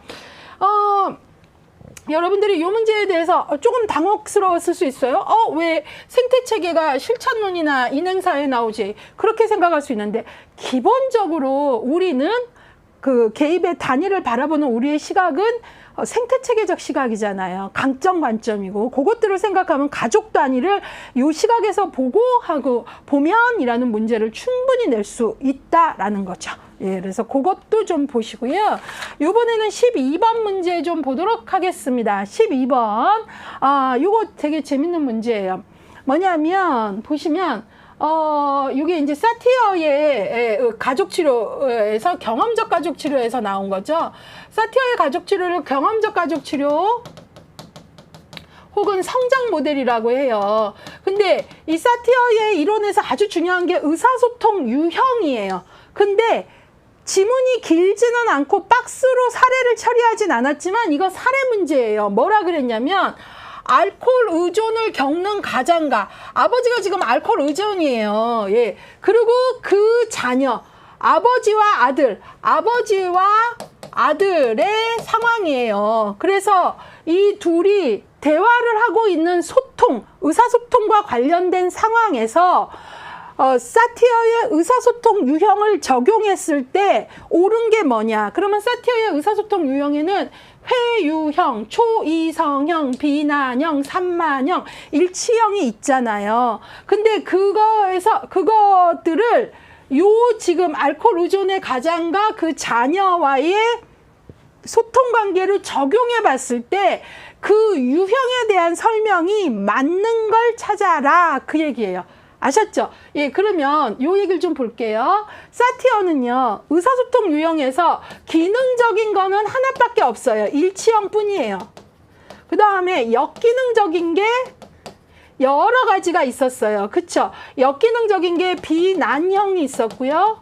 그 다음에 회유형이 있었고요. 초이성형이 있었고요. 그 다음에 혼란형이 있었어요. 그쵸? 혼란형 혹은 산만 뭐 이렇게 얘기하는데요. 근데 요거를 나눌 때 사티어는 어떻게 나눴냐면 요것들을 나눌 때 요렇게 나눴어요. 기능적인 거는 일치형 하나뿐이고 나머지는 4가지는 다 역기능적이죠. 그쵸? 그런데 이거 혼란형을 산만형이라고도 해요. 저거랑 단어 일치시켜 드릴게요. 자, 그런데 이걸 나눌 때 사티어는 3가지를 중요시했어요. 그게 바로 뭐냐 하면 자신, 그 다음에 타인, 그 다음에 상황. 어떤 걸 중시하냐 해서 일치형은요, 자기도 중요하고 요 색깔 좀 바꿀게요. 일치형은요, 나도 소중해, 타인 너도 소중해, 그 다음에 상황에도 맞춰. 이게 일치형이에요. 그러니까 이게 건강한 의사소통이죠. 근데 비난형은 뭐냐면 나는 소중해, 근데 너는 소중하지 않아. 상황은 정확히 봐야지, 이런 거예요. 회유형은요, 나 같은 건 소용없어, 너만 중요해. 그래서 나는 아니고 타인만. 그 다음에 상황은 또 보고요. 초이성형은 어떤 형이냐면요. 나는 소중하지 않아. 너도 안 소중해. 초이성형은 되게 감정을 배제한. 근데 상황은 정확히 보고 논리적이어야 돼. 이런 거예요. 그 다음에 혼란형은요. 나도 너도 상황도 중요하지 않은 의사소통이에요. 이게 사티어가 얘기하고 있는 의사소통의 유형의 분류입니다. 자, 이것들을 머리에 넣고 이제부터 보도록 하겠습니다. 자, 그럼 볼게요. 자, 알코올 의존의 아버지와 아들입니다. 여기에 이것들을 적용을 했을 때 옳게 적용한 것. 예. 회유형, 모든 것이 자연녀 때문이라며 자신이 외롭다고 한다 그랬는데 아니죠. 모든 건 너 때문이야 라고 말하는 건 회유형이 아니라 너 때문이야 하는 건 무슨 형이에요? 다 타인 너 때문이야. 너는 소중하지 않아. 너 때문이야 하니까 이건 뭐죠? 비난형이죠. 자, 초이성형, 스트레스가 유해하다는 연구를 인용하며 술이라도 마셔서 스트레스를 풀어야겠다고 침착하게 말했어요. 예, 제가 아까 뭐라 그랬죠? 초이성형은 자신도 타인도 소중하게 여기지 않으면서 뭐죠? 상황만 중요시하고 대단히 논리적이고 감정을 중요시하지 않는다 그랬죠? 보니까 이 사람들의 특징이 어떤 인용, 연구 결과 이런 거 되게 좋아합니다. 스트레스가 유해하다는 연구를 인용하면서 논리적인 근거를 댄 거죠. 논리적 근거.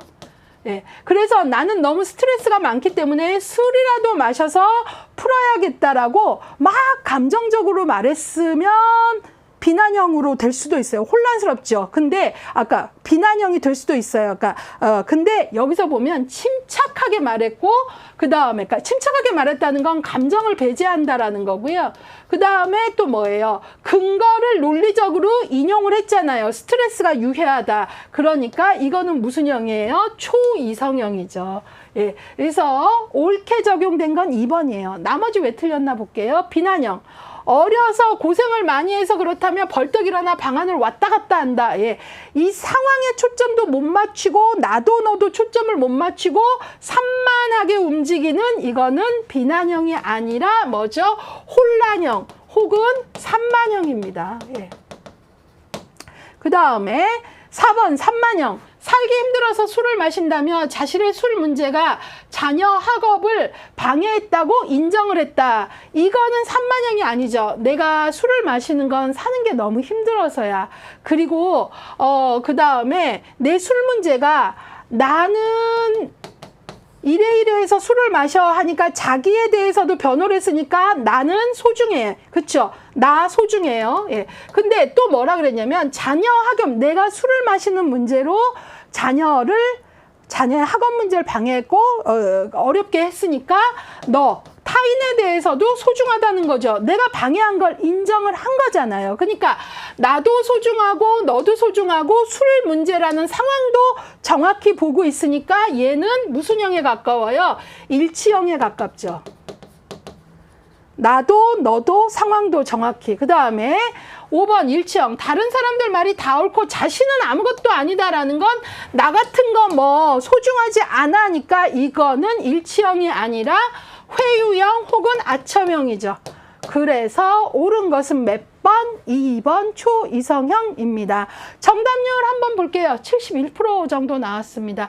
이 문제가 얼핏 봐서는 사례 제시가 아닌 것 같지만 이거 사례 제시 예제 문제입니다. 결국은 상황을 제시했고 이 상황을 사티어의 의사소통 유형 5가지로 적용해 보셔요 라는 거예요. 적용한 걸로 맞는 걸 찾으세요. 그 얘기입니다. 그래서 적어도 이 문제를 풀려면 사티어의 의사소통 유형 요 지금 여기 기록을 같이 해드렸는데 요것 정도는 알고 푸셔야 정확히 답이 연결되겠다라는 거예요. 그래서 제가 이 부분 이제 강의할 때 항상 무슨 얘기 합니까? 이 부분 바로 대화체로 나오거나 예제로 나올 수 있다. 그러니 이것들을 정확히 보는 게 중요하고 그 다음에 그런 얘기 하잖아요. 우리 가족의 의사소통 유형을 한번 속으로 조용히 분석해봐라. 나는 또 어떤 유형의 대화를 하고 있는지 나를 좀 분석해봐라. 이런 거죠. 예. 그래서 정답은 2번 되겠습니다.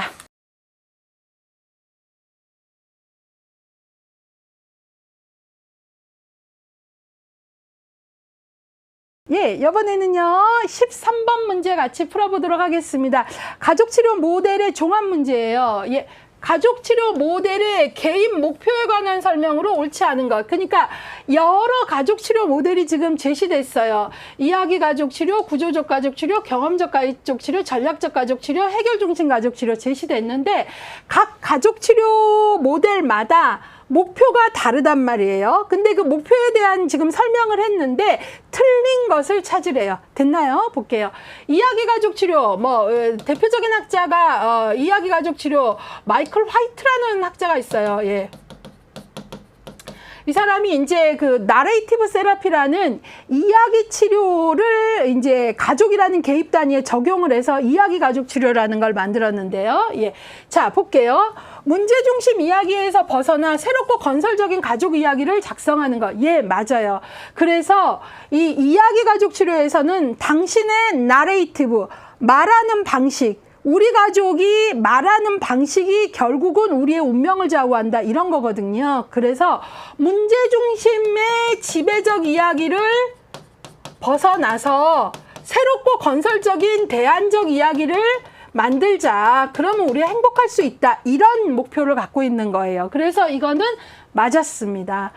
대표적 기법으로 외현화 기법이 있었어요. 자, 두 번째, 구조적 가족 치료는요, 미누치네의 대표적인 학자이지요. 가족관계 역기능을 유발하는 위계와 경계의 변화도모. 맞죠? 왜냐하면 구조적 가족 치료에서는 어떤 얘기를 하고 있어요? 가족은 건물과 같아서 건물이 고장나면 리모델링 하듯이 가족도 불균형 상태가 되면, 가족도 역기능 상태가 되면 이것을 어떻게 하자?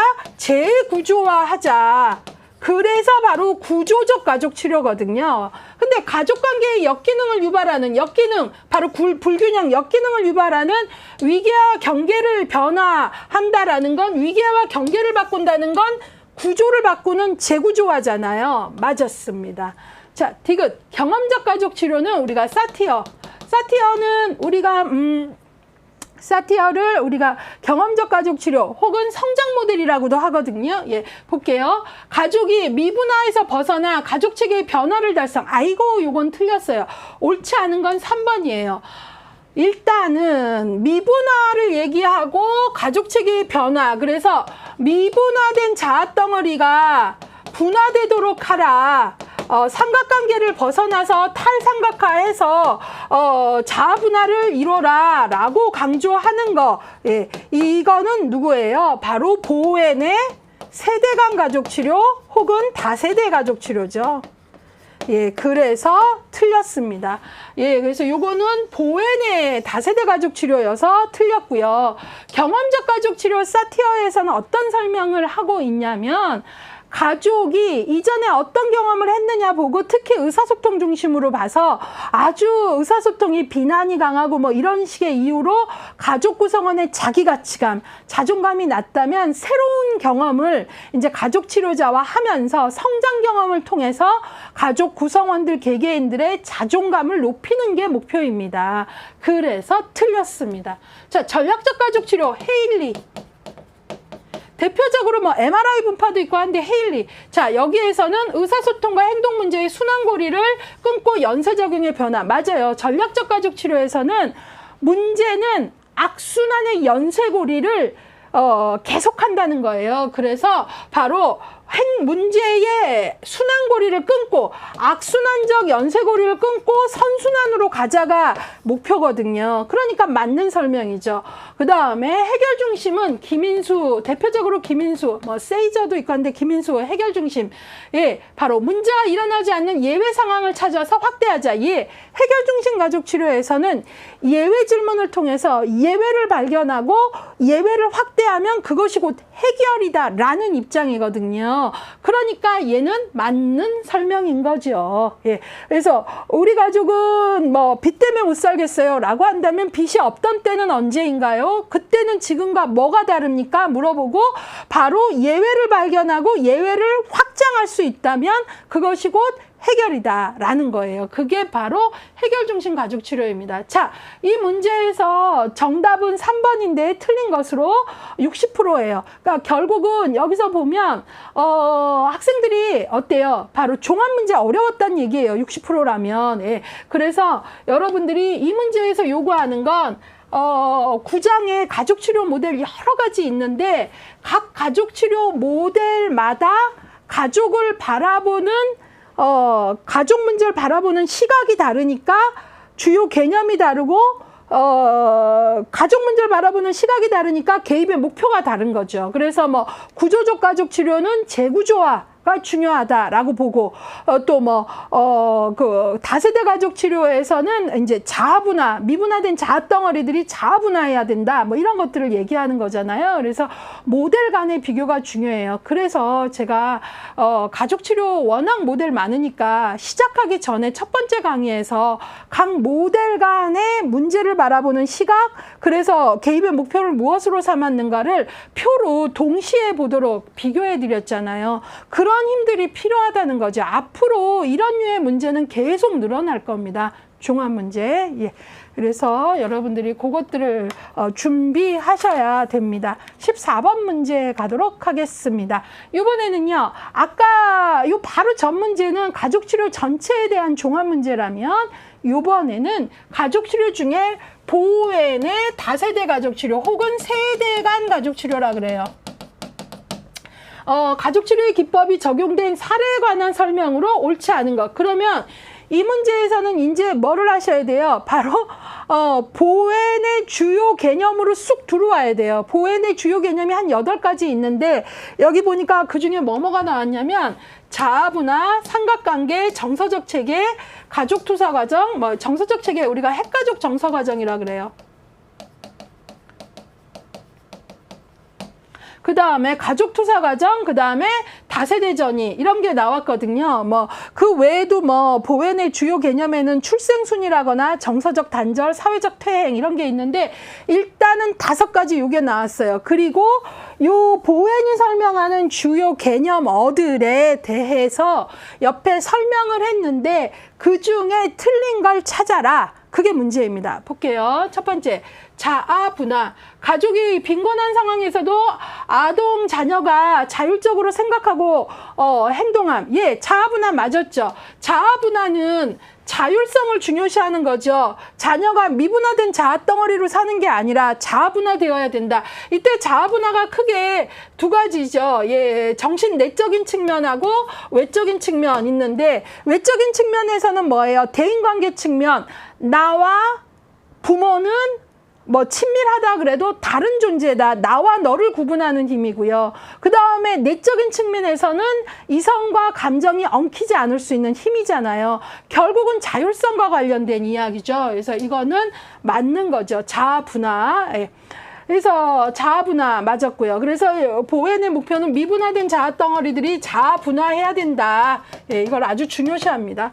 자, 그 다음에 삼각관계. 아동 자녀가 부모와의 갈등을 피하기 위해 경찰에 신고함. 이건 너무 엉뚱하죠. 삼각관계 이 개념 아니거든요. 그래서 틀린 것은 2번입니다. 삼각관계는 뭐예요? 바로 삼각관계는 예컨대 부모가 서로 남편과 아내가 사이가 안 좋다고 할 때 성인 대 성인으로 자아분화된 성인 대 성인으로 해결하지 못하고 누구를 자녀를 끌어들여서 가짜 안정관계를 형성하는 거잖아요. 문제를 은폐하는 거잖아요. 문제를 분산하는 거잖아요. 그래서 두 사람 사이에 제3자인 자녀를 끌어들여서 문제의 긴장 수준을 완화하려는, 문제를 은폐시키는 그런 문제를 얘기하는 걸 삼각관계라 그래요. 그래서 얘는 지금 너무 엉뚱해요. 그래서 틀린 것은 2번이 답입니다. 3번 정서적 체계. 부모의 긴장관계가 자녀에게 주는 정서적 영향을 파악함. 맞죠? 왜냐하면 제가 핵가족 정서 과정은 2세대에 걸쳐서 일어나는 거라 그랬잖아요. 2세대면 뭐예요? 부모와 자녀잖아요. 부모의 긴장관계가 아동에게 주는 2세대에 걸친 거니까 맞았고요. 4번 가족투사 과정. 핵가족의 부부 체계가 자신들의 불안을 아동에게 투영하는 과정. 맞아요. 여기서 엄마의 불안을 성인 대 성인으로 해결하지 못하고 자녀에게 투사해서 얘가 불안해서 라고 얘기할 때 이걸 바로 가족 투사가 이루어졌다 그러거든요. 그러니까 부부 체계가 자신들의 불안을 아동에게 투영했잖아요. 가족 투사가 이루어진 거죠. 맞았습니다. 그 다음에 5번 다세대전이 가족의 관계 형성이나 정서, 증상이 여러 세대에 걸쳐 전수되는 것. 그렇죠. 아까 2세대에 걸쳐서 되는 거는 핵가족 정서 과정, 부모 자녀. 근데 이게 여러 세대, 내가 내 부모 세대에서도 어때요? 투사의 대상이 돼서 내 부모 세대도 삼각관계였는데 내가 결혼해서 또 남편하고 문제가 생겼을 때 자녀를 끌어들여서 또 삼각관계를 만들고 내 자녀는 또 미분화된 자아덩어리로 결혼해서 또 삼각관계를 만들고 이게 여러 세대에 걸쳐서 전수되는 걸 다세대 전수과정, 세대 간 전수과정이라고 얘기하거든요. 예, 그래서 나머지는 맞는 거고 틀린 건 2번입니다. 정답률 82% 나왔습니다. 보웬이 사실은 개념 설명을 하기에 많은 시간이 들고 여러 개념이 있기는 하지만 문제로 보면 그동안 꾸준히 많이 나와요. 보웬, 미누친 정말 많이 나오거든요. 물론 전체로 봤을 때는 해결 중심 가족 치료의 질문 기법이 좀 더 문제가 많이 나오긴 했지만 보웬하고 미누치는 기본에 가족 치료의 아주 기본 중에 기본입니다. 그래서 좀 어렵더라도 잘 공부를 하셔야 됩니다. 자, 이번엔 15번 문제 풀어보도록 하겠습니다. 이 문제는 조금 가벼운 문제라고 조금 볼 수 있는데요. 자, 볼게요. 사회 변화에 따라 달라지는 가족의 개념, 달라지는 가족에 관한 설명으로 옳지 않은 것은 제가 그런 얘기 하죠. 가족과 관련돼서 이제 문제 나올 때 무슨 가족 명명하는 거, 뭐 핵가족, 뭐 확대, 수정 확대 가족 이런 것도 중요하지만 어떤 변화가 가족에서 현대 사회에 일어나고 있는가 이런 게 중요하다 이런 얘기인데 딱 그런 류의 문제이기도 합니다. 틀린 걸 찾는 거예요. 사회 변화에 따라 달라지는 가족에 대한 설명으로 틀린 것 찾겠습니다. 1번 가족 형태가 다양해지는 경향이 있다. 맞았죠. 가족 형태 정말 다양해져. 그래서 한부모 가족, 재혼 가족, 혼합 가족, 위탁 가족, 노인 가족, 조성 가족 되게 다양해지고 있고요. 그 다음에 저출산 시대에는 무자녀 부부가 증가한다. 지금 우리나라 저출산 되게 심각하잖아요. 맞았고요. 3번 세대 구성이 단순화되면서 확대 가족의 의미가 약화된다. 맞죠? 그래서 확대 가족이 이제 줄어들고 있고 그러면서 이제 그 노인의 부양 문제는 사회적으로 이제 제도적 장치들이 작동을 하고 이런 부분들이 이제 전통적 부양 기능이 상당히 약화되고 있는 거 맞죠? 이번에는 4번 단독으로 생계를 유지하는 경우는 가구의 범위에 속하지 않는다 그랬는데 틀린 것은 이거죠. 우리가 물론 가구라는 것은 말 그대로 한자로 얘기하면 같은 공간에서 취사를 같이 하는 사람들이라는 뜻이지만 혼자 사는 사람이 증가하면서 우리가 어떤 표현 쓰고 있죠? 1인 가구의 증가라고 해서 1인 가구라는 말을 쓰고 있거든요. 그러니까 1인 가구라는 말 쓰고 있고 이거는 한 명도 가구 범주에 속하는 거잖아요. 속하지 않는다 그랬으니까 옳지 않은 것은 4번인 거죠. 자, 그 다음에 지금 1인 가구의 증가는 아주 중요한 변화인 겁니다. 그래서 기업들은 1인 가구를 대상으로 하는 여러 상품을 내잖아요. 그 다음에 5번 양육, 보호, 교육, 부양 등에서 사회 이슈가 발생한다. 그럼요. 지금 부양 하나만 보더라도 노인 부양을 안 하는 문제들 심각해지면서 노인 고독사 문제라는 사회 문제도 이슈가 되고 있고 되게 많은 문제들이 있죠. 그래서 옳지 않은 것은 4번 정답률 95%입니다. 자, 이런 문제 조금 봤고요. 이 문제 그다지 어렵진 않았던 것 같고요. 이번에는 16번 문제 풀어보도록 하겠습니다. 가족치료에 관한 문제입니다. 이 문제가 정답률이 54%가 나왔어요. 이거 정답률 좀 보고 갈게요. 정답은 전략적 가족치료인데 정답률이 54%. 그러니까 높지 않은 비율이고요. 그 다음에 이제 전략적 가족치료가 상대적으로 그동안 문제를 좀 보다 보면 비중이 좀 약했던 것 같아요. 그래서 학생들이 조금은 낯설게 느꼈던 것 같아서 이 부분 추가 설명해 드리도록 하겠습니다. 다음과 같은 기법을 사용하는 가족치료 모델은 무엇인가 읽어볼게요. 가족 구성원 사이 힘이 우위에 따라 구성원 사이에, 그러니까 이거는 관계에 대한 얘기죠. 구성원들 사이의 관계에서 힘의 우위에 따라 대칭적 관계와 보완적 관계가 형성된다. 대칭적 관계, 보완적 관계 설명하겠습니다. 일단은 넘어갈게요. 비언어적 의사소통이 가족의 요구를 나타내므로 메타 의사소통이 중요하다. 예, 가족과 관련해서 이제 내용적 측면을 또 보고 있네요. 이거는 이제 메타 의사소통. 예, 그래서 이제 내용적 측면을 또 보고 있고요. 아까 여기서는 무슨 관계, 관계적 측면, 여기에서는 의사소통의 내용과 관련된 거. 그 다음에 이번에 가족이 문제 행동을 유지하도록 지시함으로써 클라이언트가 통제력을 발휘한다 그랬어요. 문제 행동을 유지하도록 지시한다라는 건 역설적 지시죠. 그래서 만약에 이 문제가 좀 어렵게 느껴졌어도 여기서 답은 확 오셔야 돼요. 왜냐하면 전략적 가족 치료의 대표 기법이 역설적 지시였잖아요. 역설적 지시의 대표적인 3가지 방법이 있었죠. 제지 기법, 증상 처방, 실현 기법 있었잖아요. 예, 그래서 여기서 만약에 박스 안에 든 단서가 위에 2개가 내가 잘 모르겠어. 그래도 풀 수는 있었어요. 왜냐하면 역설적 지시하면 여기에 해당하는 게 전략적 가족 치료의 대표적 기법이거든요. 그래요. 자, 근데도 이제 우리는 문제 풀 때 나머지도 왜 중요한지, 왜 그게 전략적 가족 치료와 연결되는지 알아야 되잖아요. 그 설명은 할게요. 일단 역설적 지시는 제가 전략적 가족 치료에서 제지기법, 증상처방, 실현기법이 있는 거 설명을 했고요. 예, 그래서 역설적이다라는 거잖아요. 제지기법은 뭐죠? 변화는 원래 쉽지 않다. 천천히 변해라. 너무 빠른 변화는 오히려 냄비 같아서 금방 식는다. 이렇게 치료자가 제지하는 거고, 증상 처방은 뭐예요?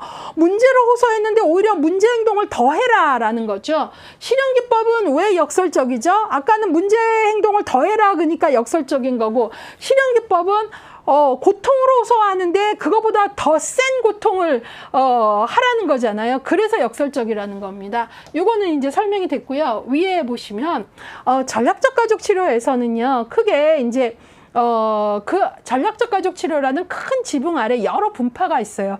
그 중에 이제 MRI 학파가 의사소통 이론 뭐 이런 것들이 이제 대표적인 분파예요. 그러니까 전략적 가족 치료는 헤일리만 있는 게 아니고 여러 분파가 있는데, MRI 학파 같은 경우에 의사소통 관련된 연구들을 많이 했는데, 이때 의사소통을 크게 2가지 측면에서 보고 있는데, 하나는 관계 측면이고 하나는 내용의 측면입니다. 관계 측면에서 MRI 학파가 제시하는 대표적인 개념이 바로 대칭적 관계와 보완적 관계입니다. 예, 꼭 기억하세요. 대칭적 관계는 뭐냐 하면 말 그대로 대칭적 관계는 그러니까 가족이 서로 힘의 우위에 서기 위해서 서로 쉽게 말해서 팽팽한 2개의 힘이 서로 핑퐁 이렇게 서로 불지르는 관계예요. 예, 그래서 대칭적 관계, 여기서 뭐라고 하면 집안꼴이 이게 뭐야, 왜 이렇게 지저분해, 남편이 그러면 아내도 그란 당신은 빗자루 한번 들어봤어요, 이런 집들 있잖아요. 그래가지고 막 핑퐁 이렇게 아주 팽팽하게 불지르는 관계, 이런 관계를 대칭적 관계라고 합니다. 그러니까 이제 그 관계의 하나고요. 또 하나 보완적 관계는 뭐냐면, 한 명은 너무나 지배적이고 한 명은 너무나 피지배적인 거예요.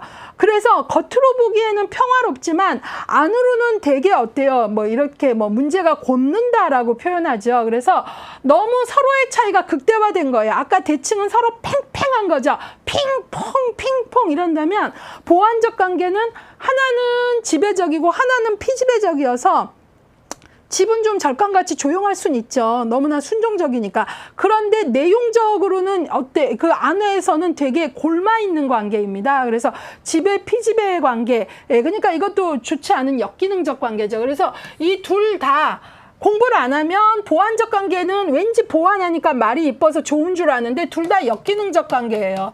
근데 이 관계에 있어서 대칭적은 힘이 서로 팽팽하게 맞서는 거고 보완은 지배 피지배 관계 됐죠. 그 다음에 MRI 학파는 아이고야. 의사소통 연구 한한 관계 중심으로 해서 이 관계에서 지금 대칭 관계와 보완 관계 설명했고요. 내용에서 이 학파는 의사소통에서 메타 커뮤니케이션을 이제 중요하게 다루는데요. 물론 메타 커뮤니케이션은 사티어도 말했지만 이 학파에서 되게 중요시해요. 메타라는 건 여러분 뭐냐면 뭐뭐 위에 있는 거예요. 더 크게 영향을 미치는 거. 그러니까 의사소통에서도 메타 커뮤니케이션이라고 하면 보통 우리가 언어적 의사소통이 단 줄 아는데 사실은 비언어가 언어보다 훨씬 강력한 영향을 미치잖아요. 그래서 바로 메타 커뮤니케이션 하면 비언어적 의사소통의 영향력을 말하는 거예요. 그러니까 말할 때 몸짓, 손짓 뭐 이런 바디 랭귀지 뿐만 아니라 말할 때 부언어라 그러죠. 억양, 강세, 뉘앙스 이런 것들도 메타 커뮤니케이션에 속해요. 그래서 여러분 보세요. 잘해봐 이거 하고요. 쓰면 똑같아요. 잘해봐.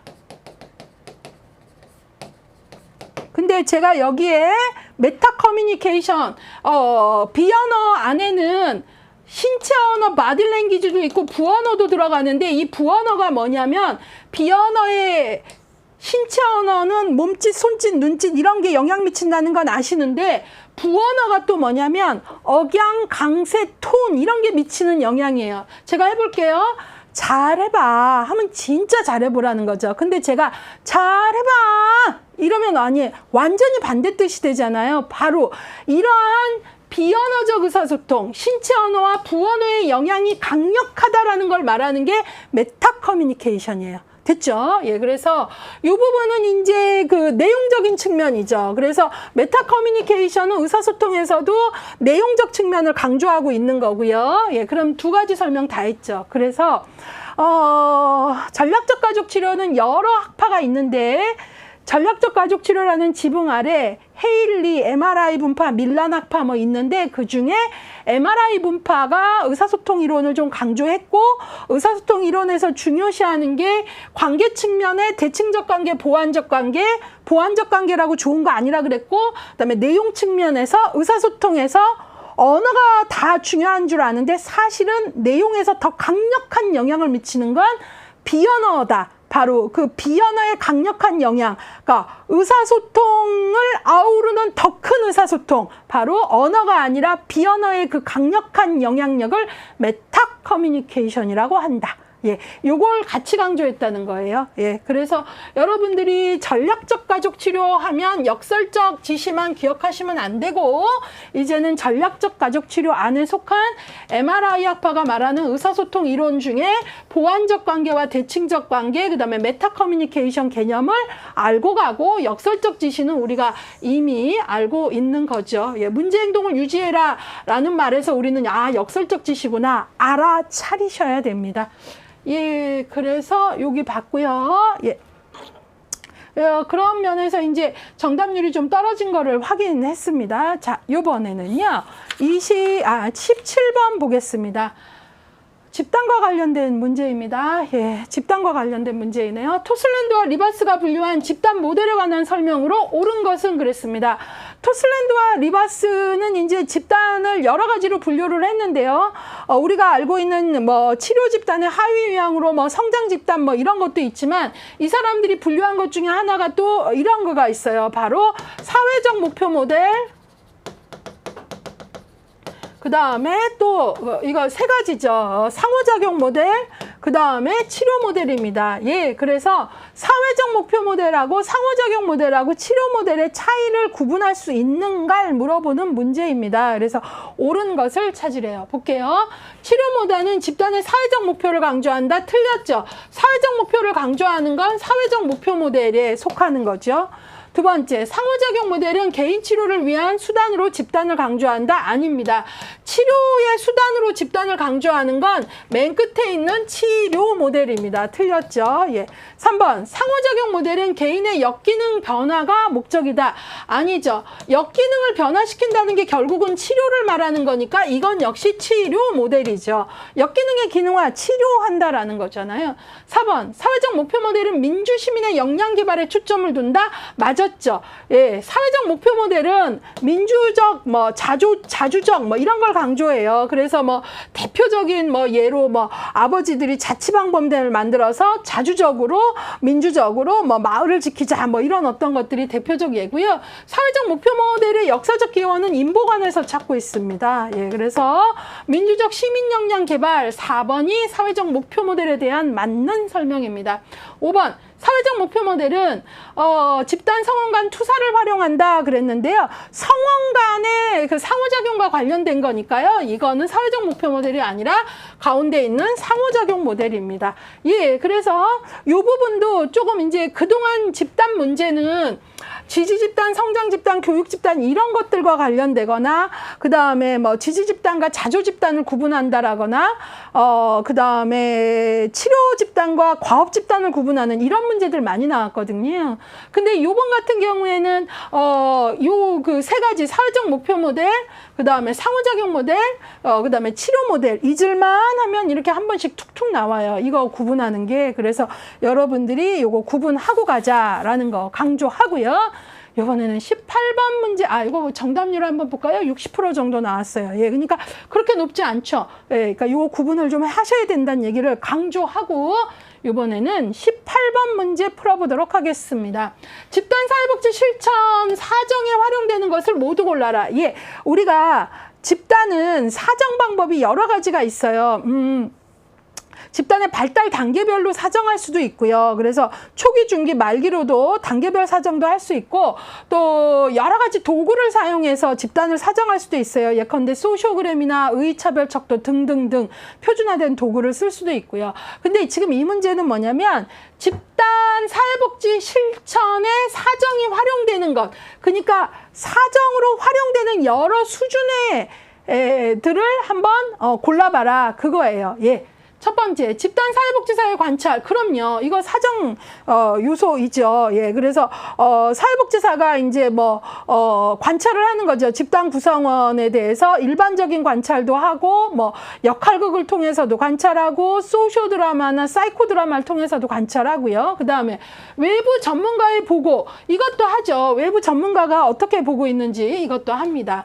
그다음에 표준화된 사정 도구 쓸 수 있죠. 아까 얘기했던 집단 사정 도구 중에 표준화된 걸로 의의차별척도, 소시오그램, 상호작용 차트 등. 그 다음에 성원의 자기관찰도 사용하죠. 예, 성원들이 자기관찰 기록, 뭐 자기 모니터한 거, 도표 체크한 거, 일지 쓴 거 등등. 그래서 요 모두가 쓰일 수 있어서 정답은 5번이고요. 61%의 정답률이고 요 문제의 요 내용은 우리 교재하고 통일하게 나왔습니다. 토시 하나 안 틀립니다. 예, 그래서 요것들 좀 보시면 되겠고요. 예. 자, 그러면 18번 봤고요. 이번에는 19번 문제 같이 풀어보도록 하겠습니다. 예, 이 문제도 좋은 문제라고 봅니다. 집단에서는 뭐 아주 기본 중에 기본이죠. 집단에 관한 설명으로 옳은 것은 그랬는데요. 결국 이 문제는 어떤 문제냐면 여기를 보시면 폐쇄형, 개방형 집단에 대한 구분이 됐는가. 예, 우리가 집단은 크게 개방형과 폐쇄형으로 나뉘어요. 요 개념이 좀 있으셔야 돼요. 폐쇄형은 처음에 멤버가 뭐 15회기다 하면 끝까지 가는 거예요. 중간에 누가 누락돼도 새 성원을 받아들이지 않아요. 끝까지 그 멤버가 가는 게 폐쇄형이고요. 개방형은요, 우리가 뭐, 제가 이렇게 멘트할 수 있죠. 우리는 어떤 어려움을 가진 사람들이 지금 8명 모였습니다. 차후, 동일한 어려움을 가진 성원이 있다면 중간에도 새로운 성원을 받겠습니다 하면 개방 집단인 거예요. 아셨죠? 그러면 개방 집단하고 폐쇄 집단, 개방 집단에서는 중간에 새로운 성원을 받는다라고 했어요. 자, 요 두 가지를 알고 가셔야 풀 수 있는 문제라는 거죠. 예, 그래서 집단에 대한 설명으로 옳은 것은 찾겠습니다. 1번, 개방형 집단은 폐쇄형 집단에 비해 집단 성원의 중도 가입이 어렵다 그랬어요. 예, 틀렸죠. 개방형은 중간에 들어올 수 있다라니까요. 틀렸죠. 2번, 개방형 집단은 폐쇄형 집단에 비해 응집력이 강하다? 그렇지 않아요. 상대적으로 폐쇄는 동일 멤버가 끝까지 가니까 상대적으로 좀 더 응집력, 결속력이 높죠. 그래서 틀렸죠. 자, 그 다음에 3번, 개방형 집단은 폐쇄형 집단에 비해 집단 성원의 역할이 안정적이다? 이것도 아니죠. 왜냐하면 성원이 들쑥날쑥하니까 어때요? 안정적이지 않다라는 거죠. 그러니까 중간에 이제 좀 안정적으로 가려면 또 새로운 성원 들어오니 얘는 또 어떤 애인가 또 이렇게 되고 하니까요. 폐쇄형 집단은 4번, 개방형 집단에 비해 발달 단계를 예측하기 어렵다? 아니죠. 폐쇄형 집단은 처음에 멤버가 끝까지 같이 가니까 개방형에 비해서 상대적으로 예측이 가능하죠. 오히려 개방이 더 예측하기 어렵죠. 그래서 틀렸습니다. 5번, 폐쇄형 집단은 개방형 집단에 비해 집단 규범이 안정적이다. 이거는 맞았죠. 예, 그래서 여기서는 두 집단을 기본적으로 구분하고 그 다음에 서로 뭐뭇에 비해라는, 여기 지금 문장 패턴이 뭐뭇에 비해, 요것을 비교할 수 있는 그것이 아주 중요하다라는 거죠. 예, 그래서 정답은 5번이고요. 82%의 정답률이고요. 예, 요런 것들은 집단에 대해서 아주 기본 중에 기본이면서도 중요한 내용이기 때문에 앞으로도 얼마든지 문제로 이런 유형들은 언급될 수 있는 것다라는 걸 강조하면서 이번에 20번 문제로 가도록 하겠습니다. 집단의 중간 단계의 계획 기술에 관한 설명으로 옳지 않은 것은 그랬어요. 자, 집단은요, 준비 단계에 가면 이제 초기 단계, 여기는 이제 사회복지사 혼자 준비를 하고 초기에 만나서, 그 다음에 사정 단계, 그 다음에 중간 단계, 변화를 이루는 아주 변화의 과정이죠. 그 다음에 마지막 종결 단계, 이런 단계를 거치는데, 이런 문제는 말 그대로 요 단계에 관한 설명으로 틀린 걸 찾아라. 이 얘기는 결국은 각 단계의 과업에 대해서 잘 연결할 수 있습니까? 그 얘기입니다. 그쵸? 예. 중간 단계의 계획 기술이 아닌 것. 1번. 집단 성원 간 상호작용을 향상시킨다. 중요하죠. 왜? 이때 변화를 해내야 되니까 아주 그 기능적 상호작용을 통한 응집력 이런 거 아주 중요하죠. 그 다음에 집단 성원을 사후관리한다. 아이고, 중간 단계인데 사후관리는 종결 다음에 하는 건데요. 그래서 옳지 않은 건 1번입니다. 사후관리 말이 안 되죠. 자, 그 다음에 3번. 집단의 목표를 달성하도록 원조한다. 맞죠? 중간 단계는 변화가 바로 뭐예요? 목표를 이룬다라는 거니까. 그래서 중간 단계에는 응집력, 또 목표 달성 이런 게 상당히 중요합니다. 자, 맞았고요. 4번. 집단의 응집력을 향상시킨다. 아이고, 방금 응집력이라고 말했네요. 5번. 집단 성원이 집단 과정에 적극 활동하도록 촉진한다. 그럼요. 접근 활동한다라는 게 결국은 응집력인 거고요. 목표 지향으로 간다는 얘기잖아요. 그래서 옳지 않은 것은 2번이고요. 95%의 정답률 보이고 있습니다. 예. 자, 요런 부분들. 결국 요 문제에선 제가 얘기하고 싶은 게 각 단계별 주요 과업을 연결하는 문제는 되게 많이 과정을 물어보는 문제에서는 언제든지 나올 수 있다라는 겁니다. 예, 이번에는요 21번 문제. 집단 종결 단계의 사회복지사의 역할로 옳은 것을 모두 골라라. 예, 이번에는 뭐예요? 종결 단계의 사회복지사의 역할에 해당하는 것들을 골라라. 그러니까 문제 패턴이 딱 이런 문제 패턴으로 나온다라는 거죠. 예, 기억. 집단 과정의 성취한 변화를 지속적으로 유지한다. 그렇죠. 종결 단계에서 중요한 건 어렵게 이룬 것들이 유지되도록 하는 거, 일반화되도록 하는 게 얼마나 중요합니까? 맞았고요. 니은, 집단 성원의 개별 목표 설정이 지금 하면 어떡합니까? 안 되죠. 개별 목표 설정은 주로 초기 단계에 해야죠. 지금 하면 어떡합니까? 디귿, 종결을 앞두고 나타나는 다양한 감정을 토론하도록 격려한다. 맞죠? 종결 단계에 항상 감정들이 성공적이어도 감정이 아쉬움이 밀려오고요. 그 다음에 기대만큼 성공적이지 않아도 또 막 부정적 감정들 올라오기 때문에 감정 다루기는 꼭 해야 됩니다. 자, 그 다음에 리을. 집단에 대한 의존성을 서서히 감소시킨다. 예, 종결 단계에 이 집단이 너무 좋아. 이 집단 없으면 나는 못 산다. 이거는 또 아니잖아요. 예, 그래서 의존성을 감소시켜야죠. 예, 그래서 니은을 빼고 기억, 디귿, 리을. 정답은 4번 되겠습니다. 91%의 정답률 보이고 있습니다. 자, 기술론이 조금 기법에 대한 설명이 요구되고 가족치료 설명은 또 길어지고 하면서 시간이 좀 길어지네요. 이번에 22번 보도록 하겠습니다. 22번 역기능적 집단의 특성을 물어보는 문제입니다. 역기능적 집단의 특성으로 옳은 것. 이 얘기는 뭐죠? 집단은 가족도 기능적 가족, 역기능적 가족이 있죠. 집단도 기능적 집단, 그 다음에 역기능적 집단의 특성이 있다는 거예요. 이 중에 역기능적인 특성, 첫 번째, 자발적인 자기 표출. 이거는 기능적인 거죠. 자발적 자기 표현 좋습니다. 2번, 문제 해결 노력의 부족. 예, 이게 바로 역기능적 집단이에요. 역기능적 집단의 특성은 뭐냐면 문제는 많이 말해요. 근데 문제를 해결하기 위한 노력은 또 기피합니다. 그래서 역기능적 집단의 특징은 2번입니다. 예. 3번, 모든 집단 성원의 토론 참여. 이건 기능적이죠. 4번, 집단 성원 간 직접적 의사소통 기능적이에요. 여러분, 직접적 의사소통은 공격적이라는 말이 아니에요.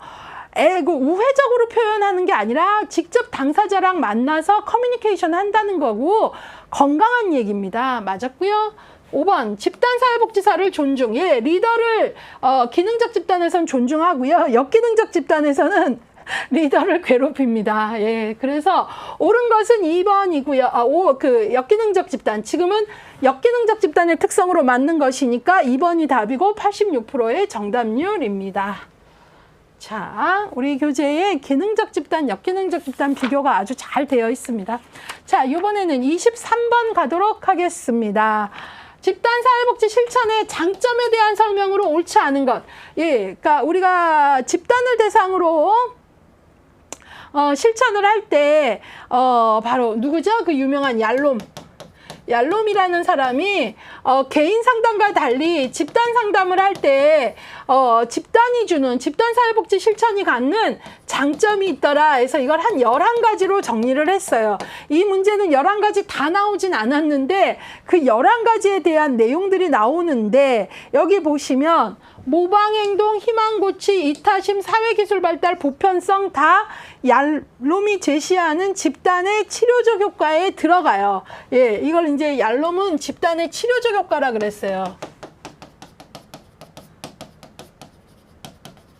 다 들어가는데 이거 외에도 11가지니까 더 많이 있겠죠. 그런데 이 문제는 이것들에 대해서 옆에 설명했는데 설명이 틀린 걸 찾아라 그 얘기예요. 됐죠? 예.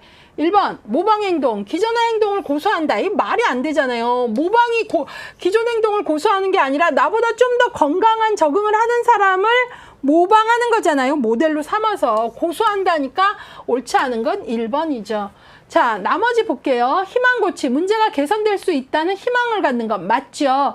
제가 구어체로 많이 연결해드리죠. 희망고치 뭐죠? 저 사람을 보니 나도 좋아질 수 있겠어. 이런 거죠. 그 다음에 이타심, 위로 지지 등으로 서로에게 도움을 주고받는다. 이타심, 누군가에게 도움이 된다니 이런 거죠. 예. 그 다음에 맞았고요. 그 다음에 그 사회기술 발달, 대인관계에 관한 사회기술을 습득한다. 그럼요. 집단은 혼자 있는 게 아니잖아요. 그러니까 어때요? 대인기술, 원만한, 이럴 때 사람들이 힘들어하는구나. 원만한 대인관계 기술을 습득할 수 있죠. 혼자 있으면 모른단 말이죠. 그 다음에 보편성, 다른 사람들도 비슷한 경험을 하는 것으로 위로를 받는다. 뭐죠? 보편성, 바로 나만 그런 게 아니구나 이거잖아요. 예, 그래서 옳지 않은 건 1번이고요. 이건 정답률이 높을 수밖에 없죠. 문제 좀 쉽습니다. 모방인데 고수라는 말을 썼잖아요. 예, 그래서 1번이 옳지 않은 것으로서의 답이고요.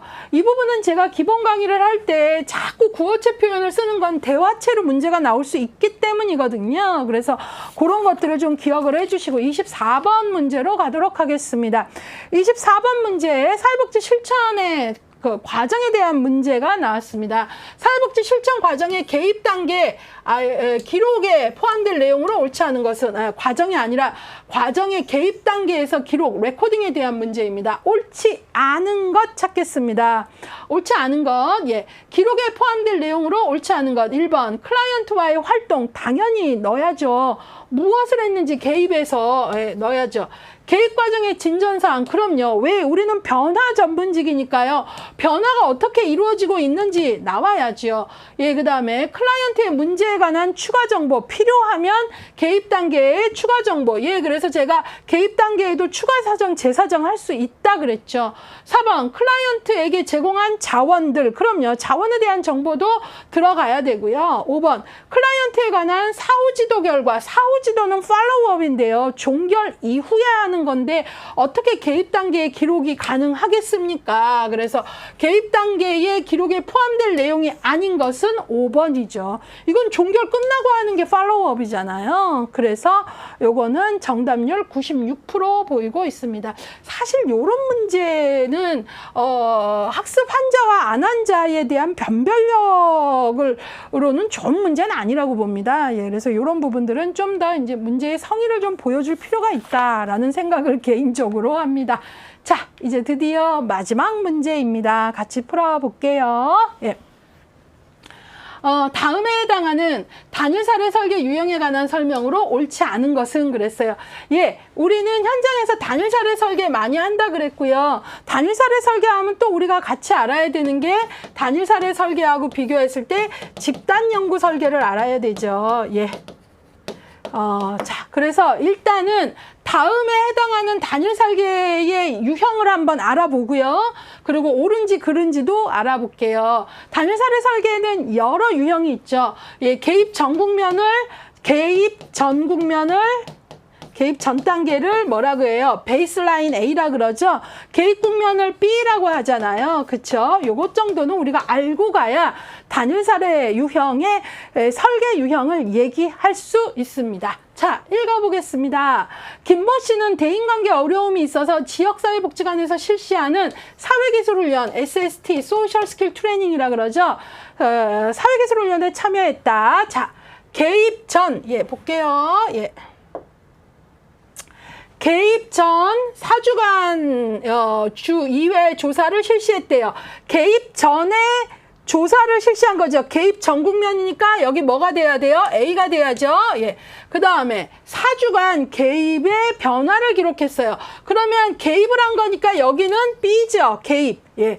그 다음에 기록한 후 개입을 멈췄대요. 그리고 다시 개입을 멈추고 변화를 기록했대요. 개입을 멈췄으니까 기초선 제2 기초선이잖아요. 이게 제1, 제2 기초선이죠. 결국은 무슨 개입을 한 거죠? A, B, A를 한 거죠. 예, 그래서 보겠습니다. 자, A, B, A 유형의 단일 사례 설계를 했다라는 거예요. 자, 이것에 대해서 옳지 않은 것. 1번, 기초선을 2번 설정한다. 맞죠? 제1 기초선, 제2 기초선 맞았고요. A 2번 나오죠. 통제 집단을 활용한다. 아이고, 틀렸습니다. 통제 집단, 실험 집단 따로 두는 거는 집단 연구 설계이고요.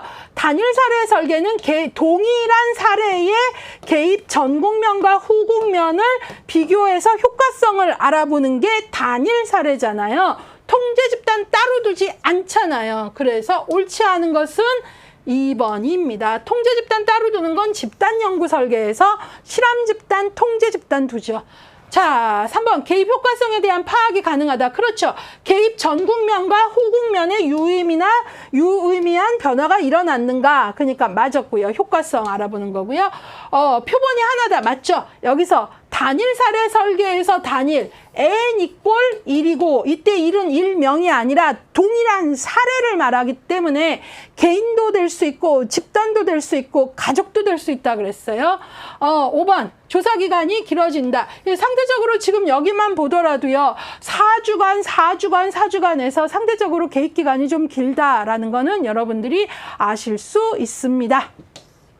자, 그래서 왜냐하면 단일사례 설계에서는 반복 측정을 해야 이게 어때요? 효과성의 검증이 좀 더 높아지잖아요. 그래서 이제 상대적으로 길어진다라는 표현을 쓸 수 있는 거죠. 여러 번 반복 조사를 해야 되니까요. 예, 그래서 옳지 않은 것의 답은 2번 통제 집단은 집단 연구 설계의 특징이다라는 겁니다. 자, 여기까지 해서 실천 기술론을 같이 보았습니다. 해마다 기출풀이를 하다 보면 실천 기술론이 시간이 좀 길게 나와요.